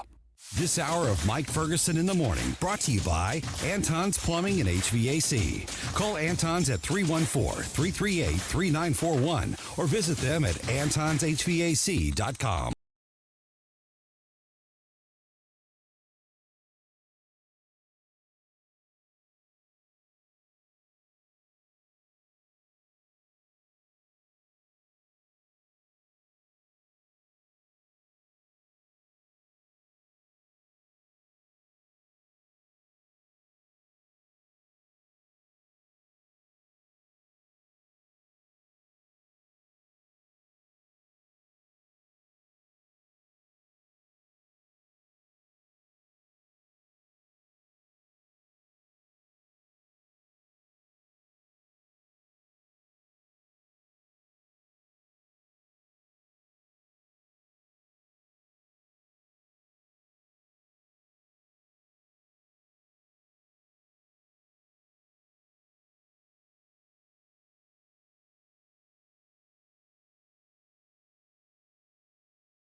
This job and my wife doing so much, speaking work and getting paid for all that.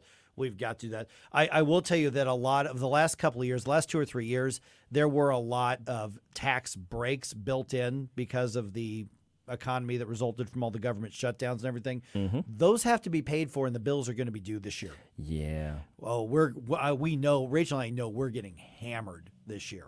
We have tried to mitigate the damage that is going to happen on tax day, but we know we're getting hammered this year.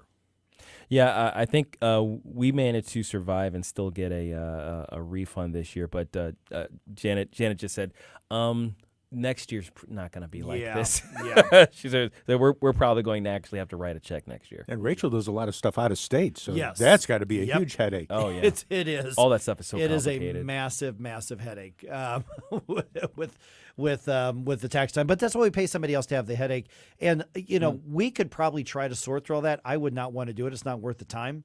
If you got somebody who knows what they're doing. Mm-hmm. But the idea that I might make an honest mistake or forget something or write something on the wrong line and then dealing with the brutality of the IRS, no thank you very much, not at all. I am not interested in that. Yeah, that whole thing is part of what really bothers me about the way we do taxes in this country. Mm-hmm. It's very much a hey, it's like you owe taxes to the government. Okay, how much do I owe? You figure it out. That's right. Well, what if I make a mistake? Then we'll come and arrest you. Yeah. Wait, well, hold on. Why don't you just tell me? No. You do the math. Yeah. It's like, you know what? Why do I pay for an agency that's just going to prosecute me for getting the math wrong when you make such complicated, stupid rules in the first place? Yeah. Drives me wild thinking about you are assumed guilty until you can prove yourself innocent. They don't have to prove that you did anything wrong or nefarious or illegal. Or malicious. You have to prove that you did it right. And, I mean, the IRS... Okay, when I lived in another city, there was a woman at our church, very active in the church, and I always thought she was a little bit of a prickly personality, but very active in the church. And she retired from the IRS. She worked at the IRS for like 40 years. Okay. That's probably what made her prickly. I'm sure. Well, or that's what made her a good fit for the job. Yeah. Good point. And, and I knew her for quite a while before I figured out that she worked at the IRS and went, oh, that explains a few things. And I remember when she retired, and it was a Wednesday night, and the pastor was like, hey, congratulations to this person retiring after all those years at the IRS. And, her friends were like, look, congratulations. And then there was a whole bunch of us there going, you made a living out of taking my money away from me. Right? I'm not impressed with you. Yeah. I'm not happy about that. No. Speaking of taxes, a friend of mine on April Fool's Day, and it took me a second to catch this, sent me the tax returns for our dog. The sheet to fill out, and it was pet tax returns. Very official looking, like from the IRS.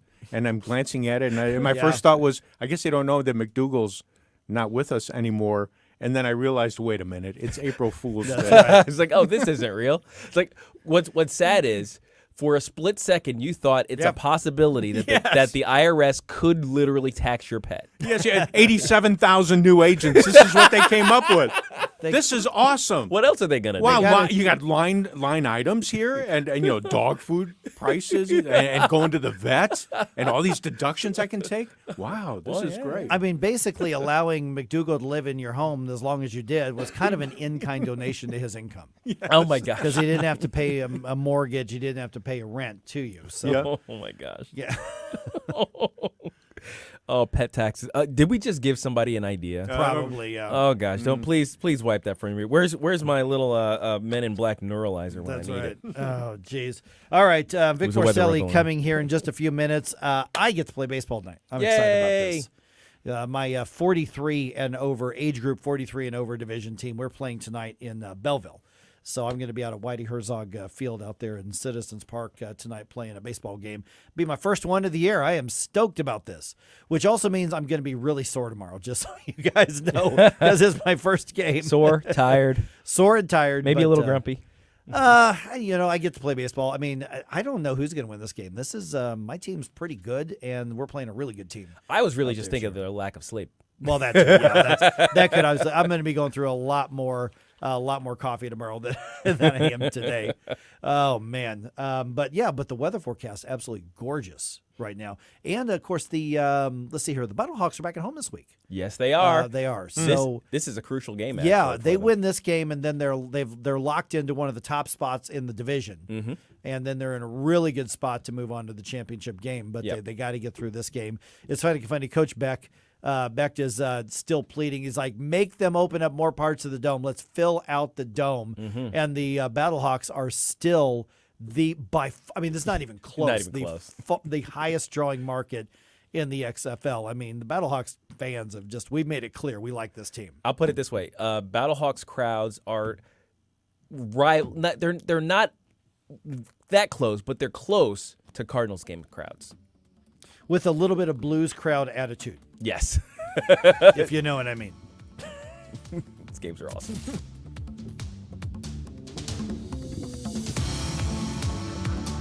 Oh, Hank, what a wonderful spider web you have built for us. I love this fabulous space we have right here in the corner of the kitchen. Thanks, Charlotte. I think I'll build us a vacation web in the coat closet. Oh no, it's the pest control company again with those green wheels. They always kill the mood. This is Derek, the owner of All Solutions Pest Control. Give us a call today at 636-486-7888. We'd love to help you out. Learn more about our special $67 offer. You can visit us online at allsolutionspestcontrol.com. If a pest-free home is your goal, call All Solutions Pest Control. The ones like you who work tirelessly to keep things running, everything would suddenly stop. Hospitals, factories, schools, and power plants, they all depend on you. No matter the weather, emergency, or time of day, you're the ones who get it done. At Grainger, we're here for you with professional-grade industrial supplies. Count on real-time product availability and fast delivery. Call, click Grainger.com, or just